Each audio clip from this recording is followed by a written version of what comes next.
আসসালামু আলাইকুম রহমতুল্লাহ। সো আজকে আমরা গুণগত রসায়ন পড়ব। গুণগত রসায়নের দ্রাব্যতা অংশটা করব। দ্রাব্যতা অংশ নিয়ে যত ধরনের বোর্ড এবং ইঞ্জিনিয়ারিং স্ট্যান্ডার্ড ম্যাথ হতে পারে সকল কিছু কভার করবো। এই ক্লাস দিয়ে তোমাদের বোর্ড 100% কভার হয়ে যাবে এবং ইঞ্জিনিয়ারিংয়ের বেসিক সব ম্যাথও কভার হয়ে যাবে। আমি মাহাদিবনে মইনুল, পড়াশোনা করছি বুয়েটের এমএমবি ডিপার্টমেন্টে। তো চলো শুরু করা যাক।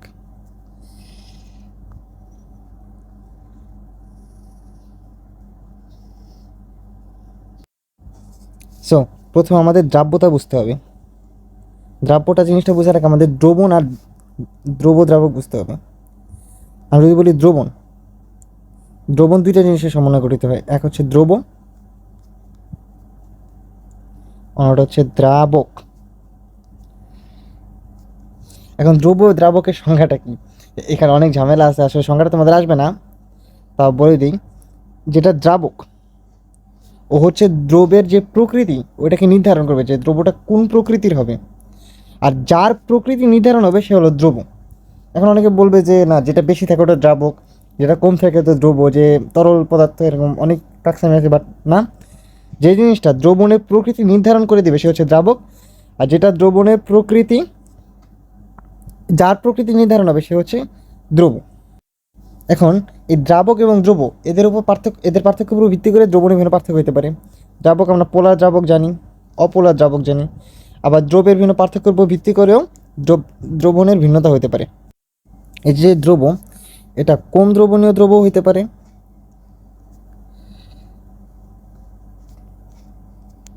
আবার বেশি দ্রবণীয় হতে পারে।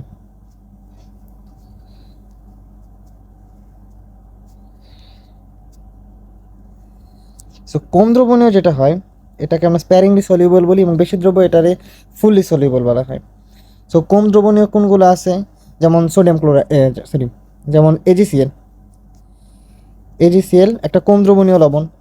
আবার বেশি দ্রবণীয় লবণের ভিতরে আমরা বলি সোডিয়াম ক্লোরাইড, সেটা বেশি দ্রবণীয় লবণ। এই যেই কম দ্রবণীয় যে লবণটা আছে এজিসিএল, এটার জন্য আমরা সাধারণত দ্রাব্যতার গুণফল, এই আয়নিক গুণফল, এগুলো হিসাব করে থাকি।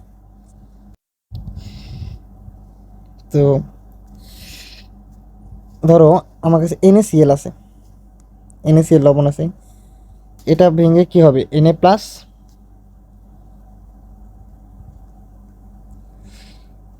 প্লাস এবং Cl মাইনাস। এবং আমার কাছে AgCl লবণ আছে,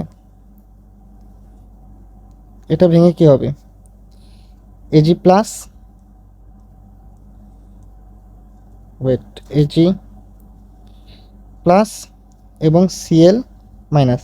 এবং আমরা যখন এই চিহ্নটা দিব, এই AgCl এর মাঝখানে যে চিহ্নটা হবে এটাকে আমাদের উভমুখী চিহ্ন দিতে হবে।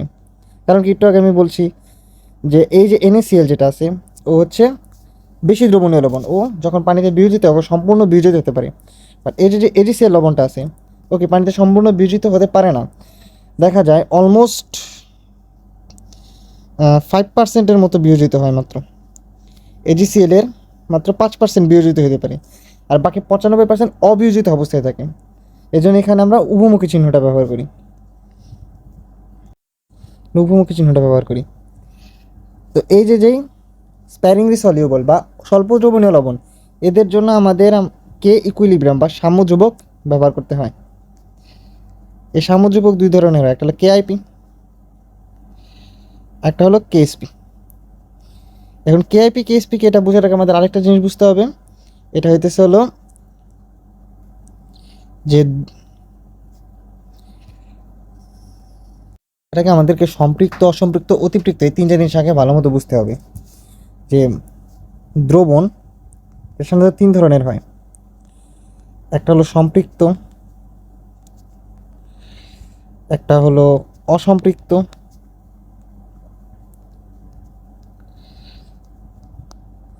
একটা হলো অতিপৃক্ত। সম্পৃক্ত, অসম্পৃক্ত এবং অতিপৃক্ত। সম্পৃক্ত, অসম্পৃক্ত আর হলো অতিপৃক্ত। আচ্ছা, এই জিনিসটা বুঝে নিই কোনটা সম্পৃক্ত, কোনটা অসম্পৃক্ত এবং কোনটা অতিপৃক্ত। ধরো সাপোজ ধরো আমি হচ্ছে একটা মানুষ, আমার একটা খাওয়ার একটা ক্যাপাসিটি আছে, যে আমি ধরো দিনে আমি ধরো 30 কেজি খাবার খাইতে পারি। ঠিক আছে, 30 কেজি খাবার খাইতে পারি। 24 ঘন্টায় 30 কেজি খাবার খাইতে পারি। এখন ধরো কোনো দিনে আমি 30 কেজি ফুল 30 কেজি খাবার খাইছি, তো আমাকে আমার যে পেটে এটা কি ফুললি ফিল আপ, এখানে কোনো অতিরিক্ত খাবারও নাই, কোনো কম খাবারও নাই। তো যখন এটা যতটুকু ধারণ ক্ষমতা আছে ঠিক ততটুকুই থাকে, তখন এটাকে আমরা বলি হলো সম্পৃক্ত দ্রবণ। আবার ধরো আমার 30 কেজি খাওয়ার ক্ষমতা আছে, আমি ওই দিন খাই ফেলাম ধরো মাত্র 20 কেজি খাবার, তো আমি 10 কেজি কম খাইলাম ওই দিন, আমার কিন্তু কাজ ধরো কাজ কাজ কাম ছিল, আমি দিন একটু কম খাইছি, আমার 20 কেজি খাবার খাওয়া হয়েছে। তো তখন আমাদের কি কম খাওয়া হয়েছে, তাহলে এটা কী হবে আমার অসম্পৃক্ত দ্রবণ, যে আমার যতটুকু দরকার ছিল তার থেকে কম খাওয়া হয়েছে, এটা অসম্পৃক্ত দ্রবণ। আবার ধরো আমি এমনই খাওয়া খাইছি যে আমার 40 কেজি খাবার হয়ে গেছে, আমার দিনে আমি 40 কেজি খাবার খেয়ে ফেলছি। 40 কেজি, আমার পেট তো ডুম, হাইটে অস্থির, তো এই হলো অবস্থা। তো যখন আমি 40 কেজি খাবার খাইছি তখন কি আমার যখন খাওয়ার উচিত ছিল কতটুকু 30 কেজি, যখন 30 কেজি খাইছিলাম তখন কি আমার পারফেক্টলি ফিল আপ হয়েছিল, বাট আমি 30 কেজি থেকে বেশি 40 কেজি খাই ফেলছি। তো তখন কি আমার অতিরিক্ত খাওয়া হয়ে গেছে, এই অতিরিক্ত যখন খাওয়া যাবে এটাকে বলবো আমরা অতিপৃক্ত। তো দ্রবণের ক্ষেত্রে কীভাবে হয়, ধরো কোনো একটা দ্রাবকে, ধরো আমার কাছে একটা নির্দিষ্ট পরিমাণ দ্রাবক আছে, সাপোজ আমার কাছে 100 গ্রাম দ্রাবক আছে,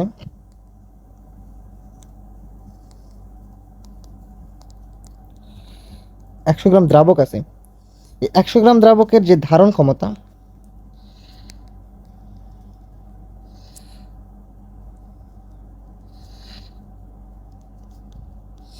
100 গ্রাম দ্রাবকের ধারণ ক্ষমতা ধরো 100 গ্রাম দ্রাবকে ধারণ ক্ষমতা ধরো 20 গ্রাম দ্রব্য, ঠিক আছে, 20 গ্রাম দ্রব্য। এখন আমি করলাম কি, এই 20 গ্রাম দ্রব্যের ভিতর আমি 100 গ্রাম দ্রাবকে আমি ধরো 15 গ্রাম দ্রব্য দিয়ে দিলাম। তার মানে কি 15 গ্রাম দ্রব্য চিনি ধরতে পারো, ধরো আমার কাছে 100 গ্রাম পানি আছে, 100 গ্রাম পানির ভিতরে আমি 15 গ্রাম চিনি দিছি, তাহলে কি হবে আমার যে যে পরিমাণ চিনি থাকার কথা তার থেকে কম আছে, তাহলে কি মিষ্টি কম হবে, দেখে এটাকে আমরা কী বলবো অসম্পৃক্ত দ্রবণ। ধরো 20 গ্রামের স্থানে আমি 20 গ্রামই দিছি, আমি 20 গ্রাম চিনি দিছি ফুল, তাহলে কি যতটুকু ধারণ ক্ষমতা ছিল আমি ততটুকু ধারণ ক্ষমতায় দিছি, তো এটা আমার কী হবে সম্পৃক্ত দ্রবণ। এবং ধরো আমি বেশি দিয়ে দিলাম, ধরো 25 গ্রাম দিয়ে দিছি, আমি 5 গ্রাম বেশি দিয়ে দিছি, তাহলে এটা কী হয়ে যাবে আমার অতিপৃক্ত দ্রবণ। এখন এই যে 5 গ্রাম বেশি দিছি এইখানে হচ্ছে ঝামেলাটা, ঠিক আছে। তো ধরো আমার যে ধারণ ক্ষমতা,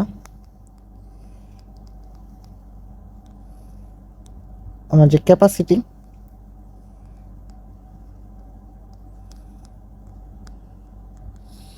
ক্যাপাসিটি ছিল 20 গ্রাম, বাট আমি দ্রব্য দিয়ে ফেলছি 25 গ্রাম। এই যে যে অতিরিক্ত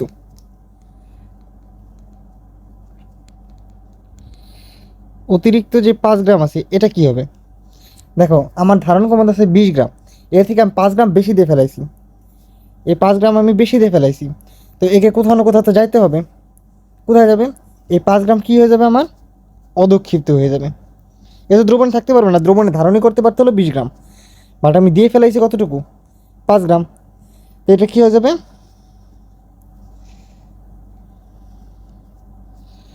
অদক্ষিপ্ত হয়ে যাবে, ঠিক আছে। এই যে 5 গ্রাম আছে এটা আমার অদক্ষিপ্ত হয়ে যাবে, আর যে 20 গ্রাম আছে ওটা কি দ্রবণে থেকে যাবে, এই 5 গ্রাম অতিরিক্ত অদক্ষিপ্ত হয়ে যাবে, এবং এখান থেকে আমাদের অদক্ষেপের ম্যাথগুলো আসবে, ঠিক আছে। ইয়ার তো সম্পৃক্ত, অসম্পৃক্ত এবং অতিপৃক্ত এই 3 ধরনের দ্রবণ বোঝা গেছে। আর দ্রাব্যতা সবসময় হিসাব করা হয় সম্পৃক্ত দ্রবণে, এই সম্পৃক্ত দ্রবণের ক্ষেত্রে আমরা দ্রাব্যতা হিসাব করি, দ্রাব্যতা হিসাব করি সম্পৃক্ত দ্রবণের জন্য, দ্রাব্যতা কেএসপি কেআইপি সব কিছু আমরা সম্পৃক্ত দ্রবণের জন্য হিসাব করবো, ঠিক আছে।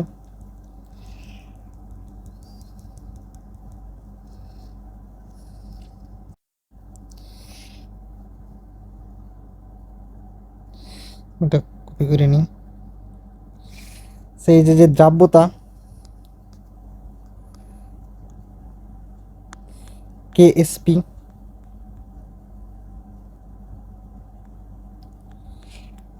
কেআইপি এই সবগুলো আমরা কিসের জন্য হিসাব করব সম্পৃক্ত দ্রবণের ক্ষেত্রে, সম্পৃক্ত দ্রবণের ক্ষেত্রে। আচ্ছা সম্পৃক্ত দ্রবণ না হয় তাহলে সম্পৃক্ত করে নেব। সম্পৃক্ত দ্রবণ না হলে আমরা সেটাকে সম্পৃক্ত করে নেব। সো সেটা কেমনে করবো আমরা ম্যাথ করার সময় দেখব। সো আসলে এখন আমরা দেখব দ্রাব্যতা আসলে কী বোঝায়, দ্রাব্যতার সংজ্ঞাটা কি। এতক্ষণ তো দ্রাব্যতা চিলে এলাম, দ্রাব্যতার আসলে অ্যাকচুয়াল দ্রাব্যতার অ্যাকচুয়াল সংজ্ঞা কি, সংজ্ঞাটা লিখতেছি যে 100 গ্রাম দ্রাবকে যতটুকু দ্রবীভূত থাকে, ও যতটুকু দ্রব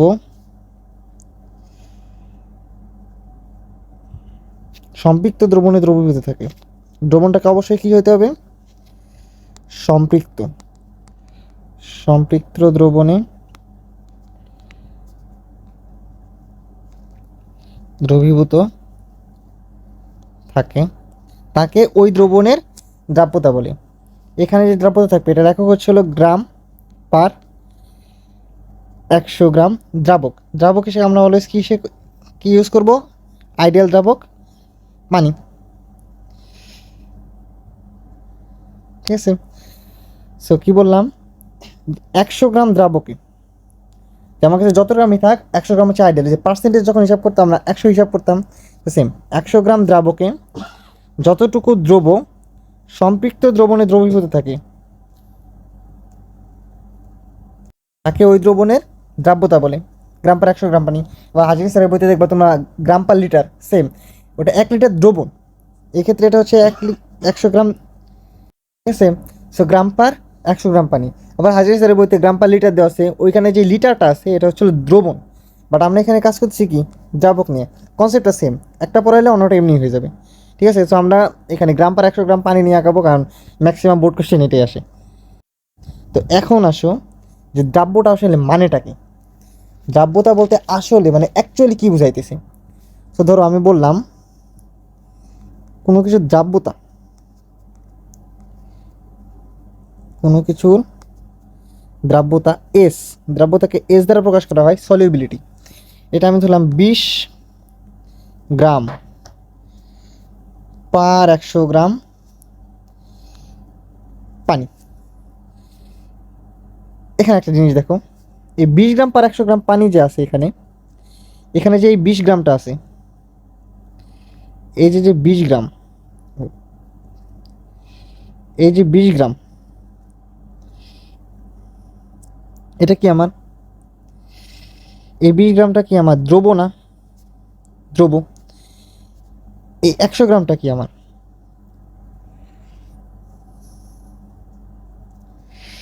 100 গ্রাম কি আমার দ্রাবক না, 100 গ্রামটা হচ্ছে আমার দ্রাবক। এই 20 গ্রামটা হলো দ্রব, 100 গ্রাম হচ্ছে হলো দ্রাবক।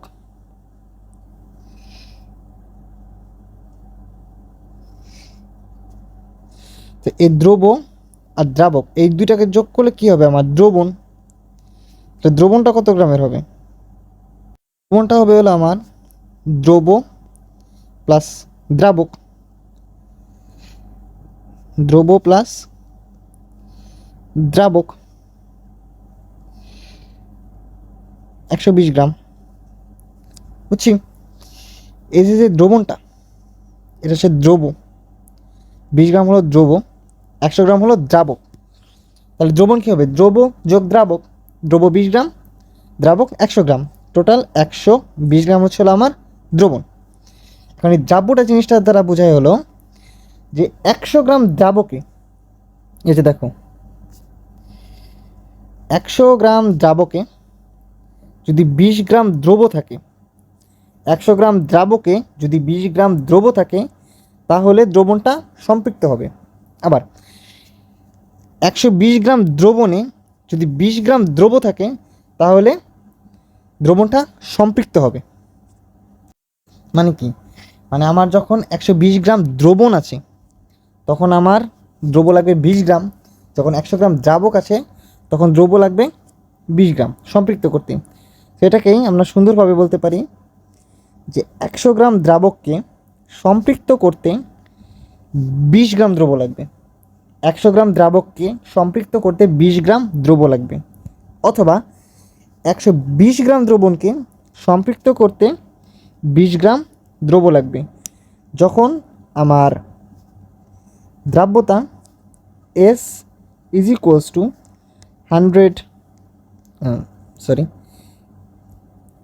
20 গ্রাম পার 100 গ্রাম পানি, ঠিক আছে। আর বাকি যতটুকু যাবে আমার, যতটুকু দ্রবণ দেওয়া থাকবে ওগুলো আমরা ঐকিক নিয়ম দিয়ে বের করে নিব, সহজ হিসাব। সো এখন আমরা এই রিলেটেড কয়েকটা ম্যাথ দেখবো, তাহলে আমাদের কনসেপ্ট আরও ক্লিয়ার হবে। এই ম্যাথগুলা বোর্ড, অ্যাডমিশন সব জায়গায় আসবে, ঠিক আছে। এগুলো বহুসারি বইয়ের ম্যাথ। দেখো এখানে বলছি কি আমাদের, যে একটা দ্রবণে পাত্র আছে যার দ্রাব্যতা দেওয়া আছে S ইকুয়ালস টু 80 গ্রাম পার 100 গ্রাম পানি। এস দেওয়া আছে 80, অনেক জায়গায় যদি দেখো লেখাতেছে S = 80, তাহলে ধরে নিবা এটা মানে হচ্ছে 80 গ্রাম পার 100 গ্রাম পানি, অর্থাৎ 100 গ্রাম দ্রাবককে দ্রবীভূত করতে 80 গ্রাম দ্রব্য লাগবে। সো আমি জাস্ট 80 লিখলাম, যেহেতু জায়গা নেই। এস হচ্ছে হলো 80, মানে 100 গ্রাম দ্রবণকে, জলীয় দ্রবণকে অবশ্যই, বা 100 গ্রাম পানিকে সম্পৃক্ত করতে 80 গ্রাম দ্রব্য লাগবে। বলছে 30 ডিগ্রি সেলসিয়াস তাপমাত্রায়। তাপমাত্রা কিন্তু ইম্পর্টেন্ট, ওটা আমরা পরে আসতেছি। এটা আমাদের ডেটা দেওয়া আছে। বলছি উদ্দীপকের তাপমাত্রায় সম্পৃক্ত দ্রবণে দ্রবীভূত দ্রবের পরিমাণ 16। অনেকে বলে দিচ্ছে সম্পৃক্ত দ্রবণে 16 গ্রাম দ্রবীভূত আছে। সম্পৃক্ত দ্রবণ প্রস্তুত করতে প্রয়োজনীয় পানির পরিমাণ কত? আচ্ছা, একটু আমি একটা লাইন লিখলাম না, আগে স্লাইডে কী লিখছি, যে 100 গ্রাম দ্রাবককে সম্পৃক্ত করতে 20 গ্রাম দ্রব্য লাগবে, বা 100 গ্রাম পানিকে সম্পৃক্ত করতে 20 গ্রাম দ্রব্য লাগবে। উল্টোভাবে বলতে পারি 20 গ্রাম দ্রব্য লাগবে 100 গ্রাম দ্রাবকে, বা 20 গ্রাম দ্রব্য দিয়ে সম্পৃক্ত দ্রবণ তৈরি করতে দ্রাবক লাগবে 100 গ্রাম। আবার 20 গ্রাম দ্রব্যকে বা 20 গ্রাম দ্রব্য দিয়ে সম্পৃক্ত দ্রবণ তৈরি করতে দ্রাবক লাগবে 100 গ্রাম। সেম কি এই ম্যাটটার ক্ষেত্রে বলা যায় যে 80 গ্রাম দ্রবণকে সম্পৃক্ত করতে দ্রাবক লাগবে 100 গ্রাম। 80 গ্রাম দ্রব্য দিয়ে সম্পৃক্ত করতে দ্রাবক লাগবে 100 গ্রাম। আচ্ছা, 80 গ্রাম দ্রব্যকে দিয়ে সম্পৃক্ত করতে দ্রাবক লাগবে কতটুকু?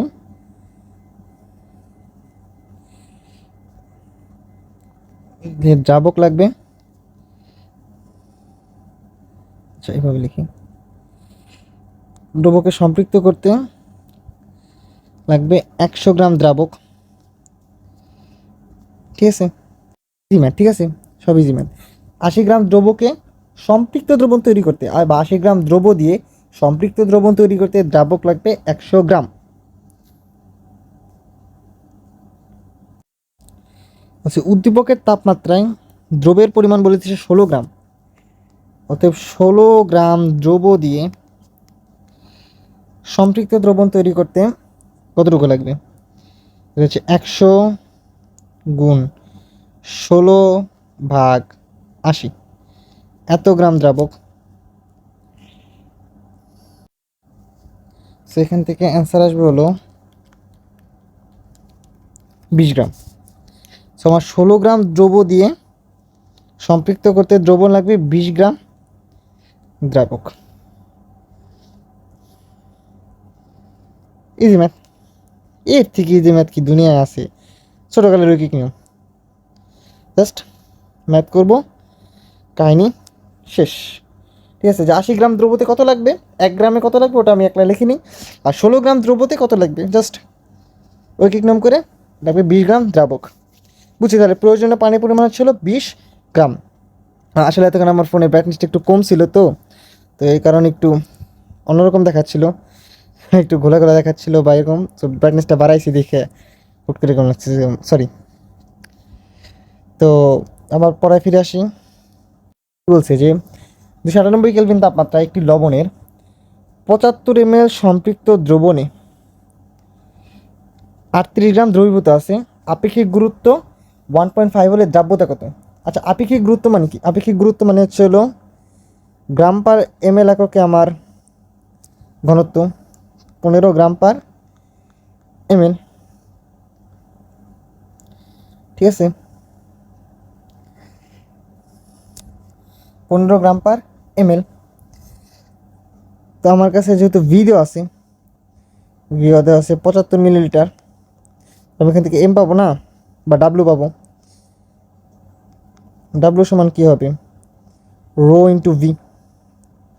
রো কত? 1.5। ডাব্লু কত? 7.5। টোটাল কত গ্রাম? 1.5 ইন্টু 7.5, এটা হচ্ছে হলো 11.25। 11.25 গ্রাম।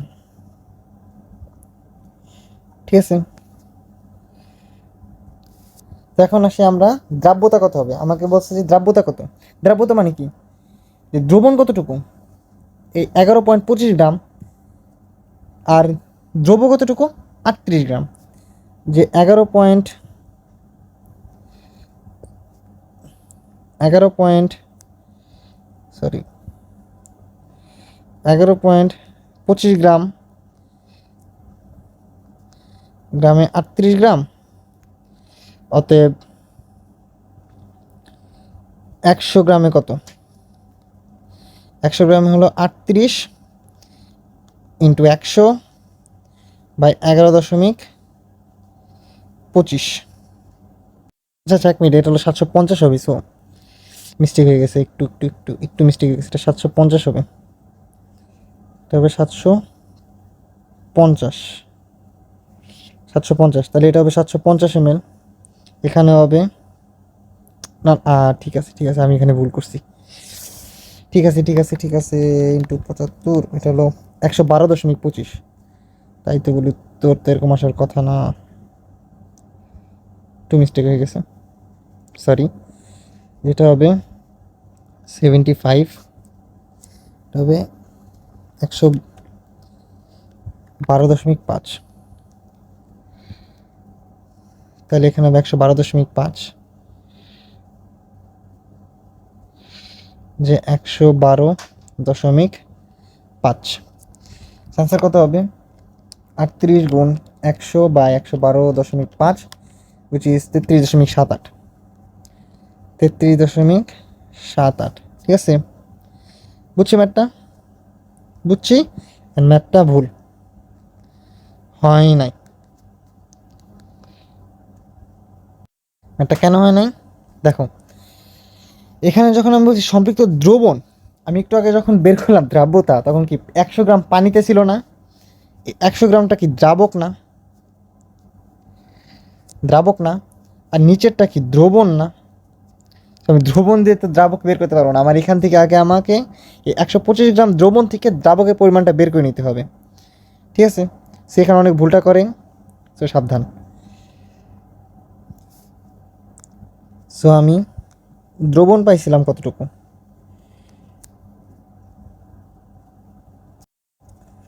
আমি দ্রবণ পাইছিলাম কতটুকু? দ্রবণ পাইছিলাম হলো 112.5 ml।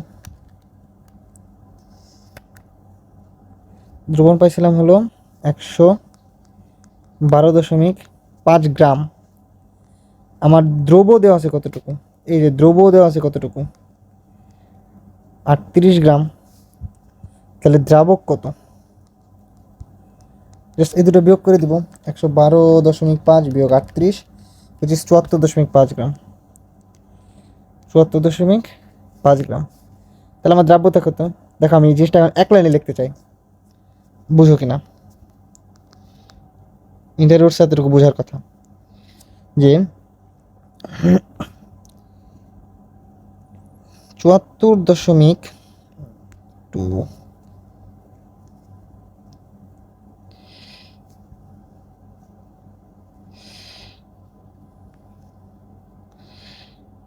যে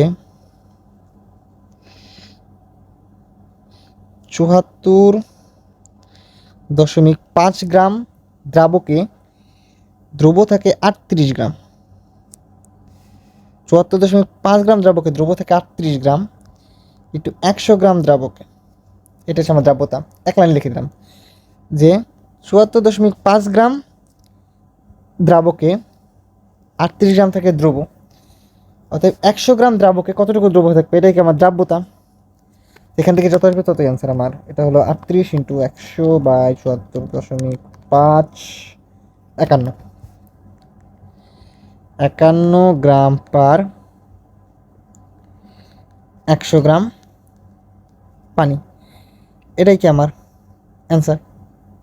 বোঝা গেছে আগের টাকা অ্যান্সার হলো না, আমাকে দ্রাবক নিয়ে কাজ করতে হবে, নট দ্রব। ওকে, সরি, দ্রাবক নিয়ে কাজ করতে হবে, নট দ্রবণ। দ্রবণে কাজ করা যাবে না, দ্রাবক নিয়ে কাজ করতে হবে, ঠিক আছে, খেয়াল থাকবে। ওকে, তো নেক্সট ম্যাথ, এটা তোমাদের হোমওয়ার্ক, এটা তোমাদের HW, এখানে উত্তর দেওয়া আছে 22.5 গ্রাম/100 গ্রাম পানি, সেম নিয়ম। এই যে একটা আপেক্ষিক গুরুত্ব দেওয়া আছে, দেখো একটা জিনিস খেয়াল করো, এখানে কি বলছি আমি, দ্রবণের আপেক্ষিক গুরুত্ব, রাইট, দ্রবণের আপেক্ষিক গুরুত্ব। বাট এই ম্যাথটাতে একটু দেখো, আমি একটু জুম ইন করি, দেখো দ্রবের আপেক্ষিক গুরুত্ব দেওয়া আছে, দ্রবের একটা পড়ো, আমাকে একটা দ্রবণ দিয়ে দিছে, এটা হচ্ছে 110 ml সম্পৃক্ত দ্রবণ, 10 ml সম্পৃক্ত দ্রবণ, দ্রবের আপেক্ষিক গুরুত্ব দিয়ে দিছে 11.15, তাহলে আমার দ্রাব্যতা কত, এটা ট্রাই করবা। দ্রব থেকে প্রথমে দ্রবের আয়তন বের করবা, এই দ্রবের আয়তনকে দ্রবণের আয়তন থেকে দ্রবের আয়তন বাদ দিয়ে তুমি দ্রাবকের আয়তন বের করবা। আর দ্রাবক যেহেতু পানি, দ্রাবক যত ml আসবে, ধরো দ্রাবক আসছে আমার XML, লেট সাপোজ দ্রাবক আসছে আমার XML, তাহলে এটাকে তুমি XML পানি, এটাকে তুমি x গ্রাম পানি দ্বারা রিপ্লেস করে দিবা, ঠিক আছে, কারণ আমরা জানি 1 ml পানির ওজন হচ্ছে 1 গ্রাম, সো XML পানিকে তুমি XML x গ্রাম পানি দ্বারা রিপ্লেস করে দিবা, দেন আগের রৈখিক নিয়মের মতো করে ম্যাথ করে দিবা। ওকে, সো ইজি একটা ম্যাথ, এটা তোমাদের হোমওয়ার্ক, অ্যান্সার দেওয়া আছে, কইরা আমাকে কমেন্টে জানাবা তোমাদের অ্যান্সারটা মিলছে কিনা। দেন এখন আসি দ্রাব্যতার উপর বিভিন্ন নিয়ামকের প্রভাব। দ্রাব্যতার উপর বিভিন্ন নিয়ামকের প্রভাব থাকতে পারে। এক, দ্রবের প্রভাব, দ্রাব্যতার উপর দ্রবের প্রভাব থাকতে পারে, যে দ্রব্যটা কোন প্রকৃতির, দ্রব্যটা যদি অল্প দ্রবণীয় হয় তাহলে দ্রাব্যটা কি বেশি কম হবে, কম দ্রবীভূত হবে। দ্রব্যটা যদি অতি দ্রবণীয় হয়, যেমন আমি বললাম NaCl, কি অনেক দ্রবণীয় লবণ, তাহলে দ্রাব্যতা কি বেশি হবে। দ্রাবকের প্রভাব একইভাবে, দ্রাবকের প্রভাব কেমন, দ্রাবক দুই ধরনের, একটা হলো পোলার দ্রাবক, একটা অপোলার দ্রাবক। পোলার দ্রাবকে পোলার দ্রব্য বেশি দ্রবণীয়, অপোলার দ্রাবকে অপোলার দ্রব্য বেশি দ্রবণীয়। দ্রাবক একটা প্রভাব আছে। তাপমাত্রার প্রভাব, তাপমাত্রা চেঞ্জ হইলে দ্রাব্যতা চেঞ্জ হবে। কেন, দেখো দ্রাব্যতা কী থাকে, একটা পাত্রের ভিতর ধরো পানি আছে, ধরো সামথিং, ধরো 100 গ্রাম পানি আছে, আমরা 100 গ্রাম পানির ভিতরেই তো সব হিসাব করি না। তো এটাকে যখন ধরো 25°C তাপমাত্রায়, তো এটাকে যখন আমি হিট আপ করবো, লেট সাপোজ এটাকে আমি হিট দিতেছি, তো এই হিট দেওয়ার ফলে এই পানির আয়তন কি পরিবর্তন হয়ে যাবে না। আমরা জানি কি পানি তাপমাত্রা পেলে কি প্রসারণ হয়, তখন এই যে 100 গ্রাম পানি, 100 গ্রাম পানির আয়তন কি সেম থাকবে না, সেম থাকবে না।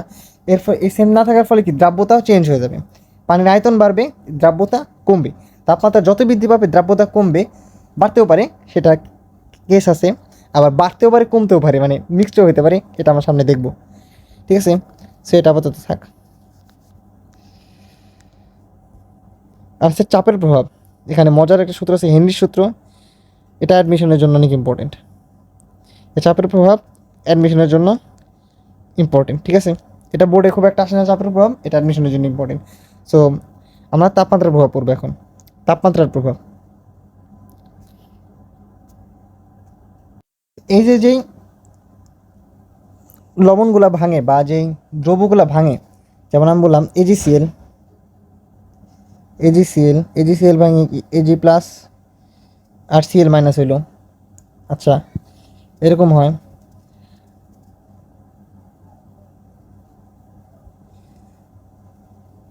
ঠিক আছে, AgCl ভাঙছিল। এটা দুইটা হতে পারে, একটা তাপ উৎপাদী, একটা তাপ হারি। এই বিক্রিয়াগুলো দুই ধরনের হয়, একটা তাপ উৎপাদী, একটা হলো তাপ হারি।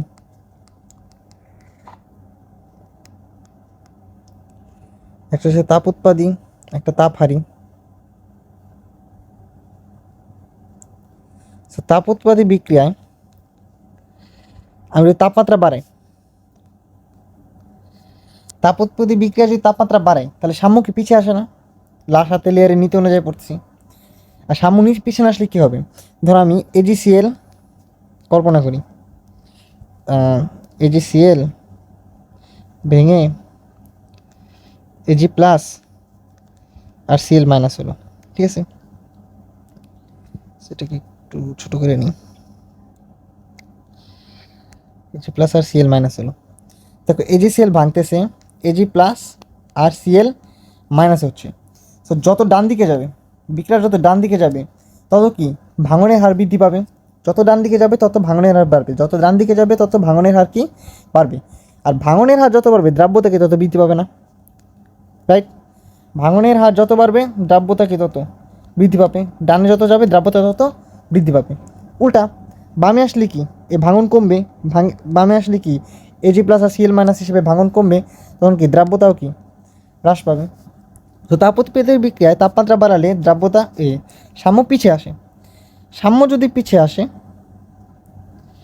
দেখো সাম্য যদি পিছিয়ে আসে তাহলে দ্রাব্যতা কি হবে? অবশ্যই কমে যাবে। এই যে সাম্য যদি পিছিয়ে আসে তাহলে কি AgCl বেশি উৎপন্ন হবে এবং ভাঙনের হার কি কমবে, দ্রাব্যতা কমে যাবে।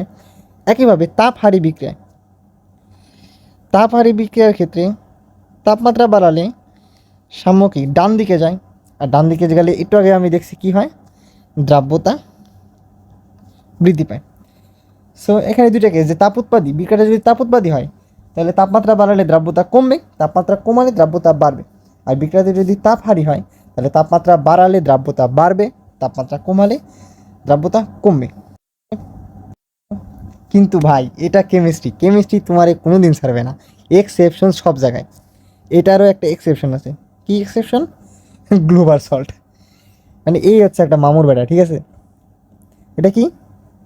যে সোডিয়াম সালফেট, এই সোডিয়াম সালফেট ইন্টু 10 অণু পানি, সেকশন যে সোডিয়াম সালফেট 10 অণু পানি। এর গ্রাফটা যদি আমরা খেয়াল করি, দ্রাব্যতা বনাম তাপমাত্রার গ্রাফ, সে কী হয়, সময় যায় সময় যায় সময় যায়, তাপমাত্রা বৃদ্ধি পায় এবং দ্রাব্যতা কি বাড়ে। সো প্রথম শ্রেণী যেটা কি তাপ হারি হিসেবে কাজ করতেছে, একটা নির্দিষ্ট সময়ের পর, ধরো এই সময়টার পর, এইখানটার পরে যে দ্রাব্যতা কি হুট করে আবার কমতে থাকে, মানে মুড সুইং হয়ে গেছে, ভালো মতো যাইতেছিল, সুন্দর মতো তাপমাত্রা বাড়াচ্ছি দ্রাব্যতা বাড়ছে, তাপমাত্রা বাড়াচ্ছি দ্রাব্যতা বাড়তেছে, এবং এইখানে একটা ডিন্ট হয়ে হুট করে মুড সুইং হয়ে যায়, ও করে কি সুন্দর মতো নিচে নেমে আসে, অর্থাৎ তাপ উৎপাদী হিসেবে কাজ করতেছে। এরকম কেন? এই তাপমাত্রা হচ্ছে হলো 32.4 ডিগ্রি সেলসিয়াস তাপমাত্রা, এটাকে বলা হলো পরিবৃত্ত তাপমাত্রা। পরিবৃত্ত তাপমাত্রা, ঠিক আছে? এটা এমসিকিউতে আসে, মেডিকেলেও আসে, বোর্ডেও আসে, ঠিক আছে?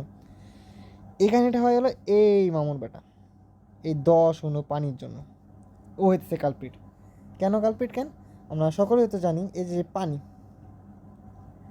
পানিটা আছে, পানিকে যদি ভাঙা হয় H প্লাস আর OH মাইনাস হবে। এই যে H প্লাস OH মাইনাস, এটা কিন্তু একটা তাপ উৎপাদী প্রক্রিয়া, এটাকে আমরা জানি। এই H প্লাস OH মাইনাস যে ভাঙলো, এটা কিন্তু একটা তাপ হারি প্রক্রিয়া, সরি, এই পানির ভাঙন কিন্তু তাপ হারি। ফলে এই প্রথম স্টেজে, ফার্স্ট স্টেজে যখন এটাকে তাপ দেওয়া হয়, সোডিয়াম সালফেট লবণকে তাপ দেওয়া হয়, গ্লোবাল লবণকে তাপ দেওয়া হয়, তখন এই 10 অণু পানি প্রথমে ভাঙে, এই 10 অণু কেলাস পানি প্রথমে ভেঙে এই সোডিয়াম সালফেট থেকে আলাদা হয়। এই জন্য প্রথম ধাপের প্রক্রিয়াটা হলো তাপ হারি। সো বিষয়টা আমি আর একটু ক্লিয়ার করি, যে সোডিয়াম সালফেট 10 অণু পানি প্রথমে কি এই 10 অণু পানি ভেঙে বের হয়ে যায় এবং এখানে সোডিয়াম সালফেট থাকে। পরবর্তী সময় এই সোডিয়াম সালফেট বিয়োজিত হয়ে সোডিয়াম প্লাস Na2SO4O3 SO4 2- উৎপন্ন করে, SO4 2- উৎপন্ন করে। এই সোডিয়াম সালফেট প্রথমে ভেঙে সোডিয়াম সালফেট উৎপন্ন করে 10 অণু পানি, ক্রাশ পানি চলে যায় এবং পরে এই আয়ন আকারে ভেঙে যায়। এই যে 10 অণু পানি যখন ভাঙলো, এই পানি বিয়োজন হলে, পানি বিয়োজন প্রক্রিয়া তাপ হারি প্রক্রিয়া, এটাকে একটা তাপ হারি প্রসেস। এই জন্য গ্রাফটা উপরের দিকে যায়। বাট যখন 32.4 ডিগ্রি সেলসিয়াস তাপমাত্রায় আসে, যখন তাপমাত্রা 32.4 ডিগ্রি সেলসিয়াসে আসে, তখন এই পানিটা সম্পূর্ণ বিয়োজিত হয়ে যায়। তখন শুধু সোডিয়াম সালফেট আসে এবং সোডিয়াম সালফেট ভেঙে 2Na+ এবং SO4 2- উৎপন্ন হয়। ফলে এটা হয়ে যায় তাপ উৎপাদী। এখানে ΔH পজিটিভ, সরি এখানে ডেল্টা, সরি এখানে ডেল্টা এইচ পজিটিভ এবং এটা তাপ উৎপাদী বিক্রিয়া। এই যে এখানে ডেল্টা এইচ নেগেটিভ। এখানে গ্রাফটা উপরে যাবে, উপরের স্টেপে গ্রাফটা উপরের দিকে অগ্রসর হবে এবং 32.4 ডিগ্রি সেলসিয়াস তাপমাত্রায় যে আবার তাপ উৎপাদী প্রক্রিয়া, তখন দ্রাব্যতা শুষ্ক করে কমতে শুরু করবে। ঠিক আছে, এই জন্য গ্লোবাল ওয়ার্মিং এক্সেপশন। এটা সিকিউর ঘতে আসে, এটা সিকিউর ঘতে আসে। এটা ব্যাখ্যা করতে বলে অ্যাডমিশনে ডিউতে আসতে পারে, এটা ডিউ বা রিটেন আসতে পারে, ইঞ্জিনিয়ারিং রিটেন আসতে পারে। ইম্পর্টেন্ট, খুবই ইম্পর্টেন্ট একটা কনসেপ্ট। সো কনসেপ্টটা বুঝছো, আরেকবার ক্লিয়ার করে দিই। এই যে সোডিয়াম সালফেট 10 অণু পানি, এটাকে যখন ইনিশিয়াল স্টেজে তাপ দেওয়া হয়, তখন এই 10 অণু পানি ভাঙন হয়। এই পানির ভাঙন একটু আগে দেখলাম যে পানি H2O H+ এবং OH- হিসেবে ভাঙে। সো এই যে পানির ভাঙন, এই পানির ভাঙনটা হচ্ছে একটা তাপহারি প্রসেস। ফলে যখন তাপহারি প্রসেস, তার প্রথম প্রসেসটা তাপহারি, এবং যখন প্রথম প্রসেসটা হয় তখন এই যেই দ্রাব্যতা সেটা বৃদ্ধি পায়। আমরা জানি তাপহারি প্রক্রিয়ায় তাপমাত্রা বৃদ্ধি করলে দ্রাব্যতা বৃদ্ধি পায়। তাপমাত্রা বাড়ানোর সাথে সাথে দ্রাব্যতা বৃদ্ধি পাইতেছে এবং যখন পরিবৃত তাপমাত্রা পৌঁছাইতেছে এই 32.4 ডিগ্রি সেলসিয়াস, এই যে 32.4 ডিগ্রি সেলসিয়াসে পৌঁছাইতেছে, তখন সম্পূর্ণ পানি বিয়োজিত হয়ে গেছে। সম্পূর্ণ পানি বিয়োজিত হয়ে গেছে, শুধু বাকি থাকছে কি সোডিয়াম সালফেট। এবং সোডিয়াম সালফেটের বিয়োজন কি একটা তাপ উৎপাদী প্রক্রিয়া, কারণ আমরা জানি সকল দুর্বল লবণের বিয়োজন তাপ উৎপাদী। কারণ এটা দুর্বল লবণ, সবল লবণ হলে ওটা আবার তাপহারি হইতে পারতো। সো এটা কি, এখানে ΔH কী হয়ে যাবে, এখানে ΔH কি পজিটিভ, ΔH পজিটিভ, তো আমার কোনো সমস্যা নেই, ওটা আবার গ্রাফ নিচে আসতে শুরু করবে। ঠিক আছে, বোঝা গেছে? এটা কিন্তু ইম্পর্টেন্ট একটা কনসেপ্ট, আসবে কোনো না কোনো বোর্ডে আসবে। ওকে, তো এখন আমরা পড়বো দুইটা তাপমাত্রার কনসেপ্ট। একটু আগে আমরা দেখলাম কি তাপমাত্রা বৃদ্ধি করলে দ্রাব্যতা হ্রাস বা বৃদ্ধি পায়। ম্যাক্সিমাম কেসে হ্রাসই পায় তাপমাত্রা বৃদ্ধি করলে, কারণ ম্যাক্সিমাম কেসেই এটা তাপ উৎপাদী হয়। ঠিক আছে, তো তাপমাত্রা হ্রাস পাবে। সো তাপমাত্রা যদি আমি বাড়াই, টি যদি বাড়াই দ্রাব্যতা হ্রাস পাবে, টি যদি কমাই দ্রাব্যতা বৃদ্ধি পাবে। এই কনসেপ্টের উপর ভিত্তি করে আমাদের কিছু প্রবলেম সলভ করতে হবে। এটাকে আমরা বলছি দুইটা তাপমাত্রার কনসেপ্ট।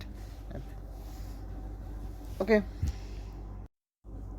তো দেখো একটু আগে আমরা দেখলাম কি তাপমাত্রা যদি বাড়াই দ্রাব্যতা কমে, তাপমাত্রা যদি কমায় দ্রাব্যতা বাড়ে,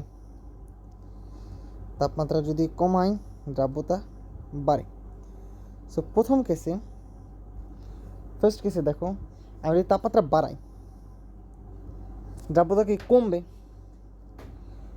তাপমাত্রা বাড়াইলে কি দ্রাব্যতা কমবে। এহে সরি সরি সরি মিস্টেক হয়ে গিয়েছি। স্বাভাবিক ক্ষেত্রে প্রত্যেকটা প্রক্রিয়া হয় হলো, মাথার ভিতরে গ্লোবাল ওয়ার্মিং ঘুরতেছে। স্বাভাবিক ক্ষেত্রে প্রত্যেকটা ম্যাক্সিমাম বিক্রিয়া হলো তাপ হারি। সো তাপমাত্রা যদি বাড়ানো হয় দ্রাব্যতা কি বৃদ্ধি পাবে। দ্রাব্যতা বৃদ্ধি পানে হলো দ্রব্য যোগ করতে হবে, আর তাপমাত্রা যদি কমায় তাহলে দ্রাব্যতা কি কমবে। তাহলে এখান থেকে কি অদক্ষেপ পড়বে, যেহেতু দ্রাব্যতা কমছে তাহলে কি কিছু পরিমাণ বাকি থাকবে, এটা হলো অদক্ষেপ পড়বে। ওকে, বুঝছি, ডান ডান। এখন আমরা এই রিলেটেড কিছু ম্যাথ করবো এবং ম্যাথ করতে করতে আমরা শিখবো, ঠিক আছে?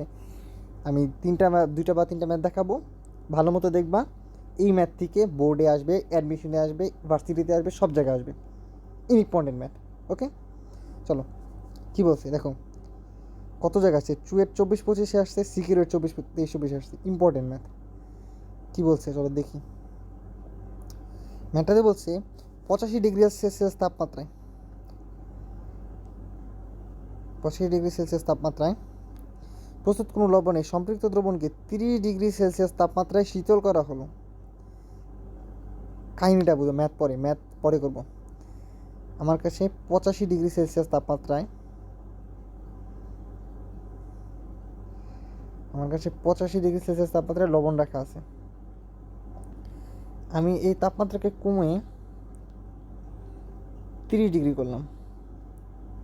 ওকে, আমার কাছে 85 ডিগ্রি সেলসিয়াস তাপমাত্রা আছে, আমি এটাকে কমায় 30 ডিগ্রি করলাম। আচ্ছা ঠিক আছে, কী করছি, তাপমাত্রা কমাইছি। একটু আগে আমরা দেখলাম কি, তাপমাত্রা যদি কমানো হয় অদক্ষেপ পড়বে, তাই নাকি? তাপমাত্রা কমালে দ্রাব্যতা কমবে, কম পরিমাণ দ্রব্য ধারণ করতে পারবে, অদক্ষেপ পড়বে। পরেরটুকু পড়ি, যদি 85 থেকে 30 ডিগ্রি সেলসিয়াস তাপমাত্রা করা হয়, মানে 85 থেকে 30 করা হয়েছে, এই 85 ডিগ্রি সেলসিয়াস তাপমাত্রায় দ্রাব্যতা হলো 150, ঠিক আছে? দ্রাব্যতা হলো 150, আর 30 ডিগ্রি সেলসিয়াস তাপমাত্রায় দ্রাব্যতা হলো 85। তাহলে 70 ml পানিতে প্রস্তুতে ওই লবণে সম্পৃক্ত দ্রবণ কত গ্রাম লবণ অধিক্ষিপ্ত হবে? আচ্ছা আচ্ছা আচ্ছা, বুঝছি। কী বলছে দেখো, আমার দ্রাব্যতা 85 ডিগ্রিতে দ্রাব্যতা বলে দিছে 150 গ্রাম পার 100 গ্রাম পানি। এখানে দ্রাব্যতা বলে দিচ্ছে 85 গ্রাম 100 গ্রাম পানি। 70 ml পানিতে প্রস্তুতকৃত ওই লবণের সম্পৃক্ত দ্রবণ কত গ্রাম দ্রবীভূত হবে? আচ্ছা দেখো, এই যে 150 গ্রাম, এই 85 গ্রাম, দুটোই কি 100 গ্রাম দ্রাবকে না? কথাটা আমাকে বলো, 100 গ্রাম দ্রাবক কি দুইটাই না? ঠিক আছে, বাট তুমি হিসাব করবো সবসময় একটা, আর কোনটা, যেখান থেকে আমি যাইতেছি কোথার থেকে, এইখান থেকে আমি যাইতেছি, দেখো এইখান থেকে যাইতেছি। কথাটা বুঝছো? এটা ইম্পর্টেন্ট ম্যাথ, বুঝছো কথাটা কীভাবে কি আমি বলি, বুঝো? আমি যাইতেছি কোথার থেকে, 85 ডিগ্রি সেলসিয়াস থেকে, তো আমি হিসাব শুরু করবো কোথা থেকে, 85 ডিগ্রি থেকে। যাচ্ছি 85 ডিগ্রি থেকে, হিসাব শুরু করব 85 ডিগ্রি থেকে। এই 85 ডিগ্রি সেলসিয়াস তাপমাত্রায় আমার দ্রাবক ছিল কতটুকু? দ্রাবককে হিসাব করছি, দেখো 70 ml পানি বলছে, আমাকে দ্রাবক দিয়ে দিচ্ছে, দ্রাবকে ম্যাথ করতে হবে, আমি দ্রাবক দিয়ে হিসাব করবো। দ্রাবক, ঠিক আছে, দ্রাবক কতটুকু ছিল? 100 গ্রাম। দেখো 30 ডিগ্রিতে কত ছিল আমার জানার দরকার নাই, আমি জানি 70 ডিগ্রি সেলসিয়াস তাপমাত্রায় 85 ডিগ্রি সেলসিয়াস তাপমাত্রায় দ্রাবক ছিল 100 গ্রাম, দ্রব্য ছিল 150 গ্রাম। অদক্ষিপ্ত হবে কতটুকু দেখো তো, 150 গ্রাম ছিল, 85 গ্রাম হইল, 150 গ্রাম ছিল, 85 গ্রাম হইল, তাহলে অদক্ষেপ হবে কতটুকু? অদক্ষেপ হবে কতটুকু? 150 বিয়োগ 85, তাই না? এই পরিমাণ পদক্ষেপ হবে এই তাপমাত্রা থেকে ওই তাপমাত্রা নিয়ে গেলে, বুঝছি। দ্রাবক যদি সেম থাকে, এখন দ্রাবক পরিবর্তন হলে কী হবে? এটা কত গ্রাম দ্রাবকের জন্য? 100 গ্রাম। তাহলে দ্রাবক চেঞ্জ হইলে ওটা চেঞ্জ হবে। এখানে আমি হিসাব করি যে 100 গ্রাম দ্রাবকে, দ্রাবক দিলে দ্রাবক, দ্রব্য দিলে দ্রব্য, দ্রবণ দিলে দ্রবণ, যেটা বলবে সেটা নিয়ে ম্যাথ করবো। আমাকে দ্রাবক দিয়ে ম্যাথ করতে বলছি, তো প্রথম তাপমাত্রাটা হিসাব করবো। 100 গ্রাম দ্রাবকে অদক্ষিপ্ত হয়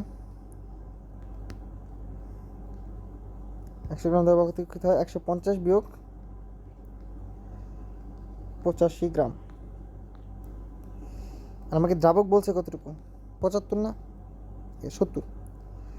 তাহলে 70 গ্রাম দ্রাবকে ভাই ভাই আপনি বললেন ভাই 70 ml, ভাই এখানে তো 70 ml বলা আছে ভাই। 70 ml পানি না, 70 ml পানি ইজ ইকুইভ্যালেন্ট টু 70 গ্রাম পানি। ভাই সেম জিনিস দুইটা ভাই, এই নিয়ে কান্নাকাটি করো না, সমস্যা নেই, একই দুটো জিনিস সেম। ওকে, সো 70 গ্রাম দ্রাবকে অধক্ষিপ্ত হয় কতটুকু? উপরে কত আসে? 150 বিয়োগ 85 ইজ ইকুয়ালস টু 65। এখানে আসে 65 ইন্টু 70/100। অ্যান্ড এখান থেকে ম্যাথ অ্যান্সার আসবে 45.5 গ্রাম অধক্ষিপ্ত হবে। বুঝা গেছে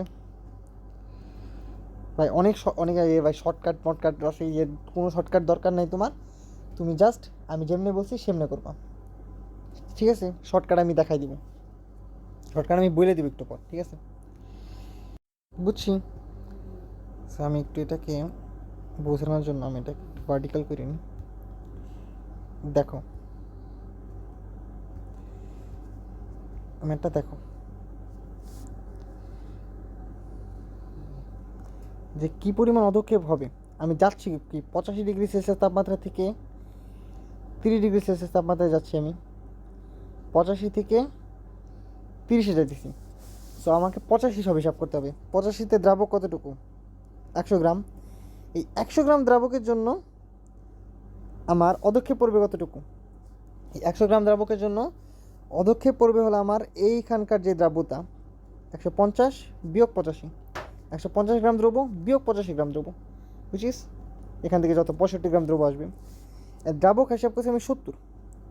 ইনিশিয়াল তাপমাত্রা কত ছিল আমার? 85, এই জন্য আমি ইনিশিয়াল হিসাব করবো। 70 গ্রাম দ্রাবক, লাস্টে আসবে কতটুকু অ্যান্সার? 45.5। তো বুঝছি ম্যাথটা কিন্তু ইজি ছিল। যে হিসাব করতে হবে কী নিয়ে? যে কোথা থেকে আমি যাচ্ছি, 150 থেকে আমি যাচ্ছি, সে 150-এ সব কিছু করবে। আমাকে দ্রবণ বললে 150-এর দ্রবণ দিয়ে হিসাব করতে হতো এ পাশে, যদি দ্রাবক বলছে এর জন্য আমি দ্রাবক দিয়ে হিসাব করছি। যদি দ্রবণ বলতো তাহলে আমি 150 গ্রামে কত গ্রাম দ্রবণ হইতো, কতটুকু হইতো এখানে 150 আর 100 250, যেখানে আমি 250 গ্রাম দ্রবণ হিসাব করতাম। যেহেতু দ্রাবক বলছে আমাকে দ্রাবক হিসাব করতে হবে। তো শর্টকাটটা আমি বলি, শর্টকাটটা কী হবে? দেখো এখানে দুইটা তাপমাত্রা থাকবে, এটাই কী ছিল 85°C তাপমাত্রা, আর হলো 30°C তাপমাত্রা, ঠিক আছে? ধরো দুইটা তাপমাত্রা দিলাম, আগেটা হইতে হবে এমন কোনো কথা নেই। যেখান থেকে আমি যাব, ধরি 85 থেকে আমি 30-এ যাব, 85 থেকে আমি 30-এ যাব, 85 থেকে আমি 30-এ যাব, যেখান থেকে যাব 85 থেকে যাব, এটা আমার T1, যেখানে যাব এটা হচ্ছে আমার T2, সে আমার T2। 85 থেকে যাচ্ছি তো 85 আমার T1, 30-এ যাব, 30 হলো আমার T2। এখন দেখো যেখান থেকে যাব এটা আমার S1, সরি এটা আমার S1, যেখানে যাব এটাকে আমার S2, যেখান থেকে যাব এটা আমার S1, যেখানে যাব এটা আমার S2, যেখান থেকে যাব এটা আমার S1, যেখানে যাব এটা আমার S2, এই কথা মাথায় রাখতে হবে। তাহলে দ্রব্য যোগ করতে হবে অথবা অধক্ষিপ্ত হবে, সেমই তো ম্যাথ, অধক্ষিপ্ত হবে। এর সূত্রটা হবে হলো দাগ উপরে একটা মডুলাস চিহ্ন, মডুলাস চিহ্নের ভিতর S1 মাইনাস S2, কোনটা বড় আমরা কি জানি না? S1 বড় হতে পারে, S2 বড় হতে পারে, যদি উল্টাই তো তাহলে কি একটা বিয়োগফল নেগেটিভ হয়ে যেতে, এই জন্য মডুলাস চিহ্ন দিলাম। নিচে কি হবে? নিচে অলওয়েজ 100 প্লাস S1, এটাকে একটু 100 প্লাস S1 ইন্টু দ্রবণের ভর গিভেন দ্রবণের ভর অথবা অথবা মডুলাস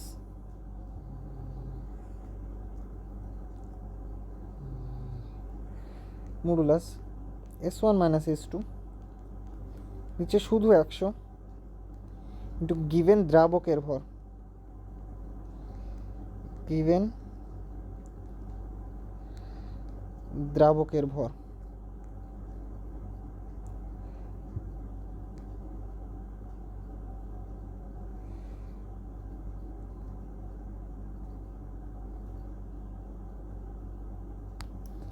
গিভেন দ্রাবকের ভর ওকে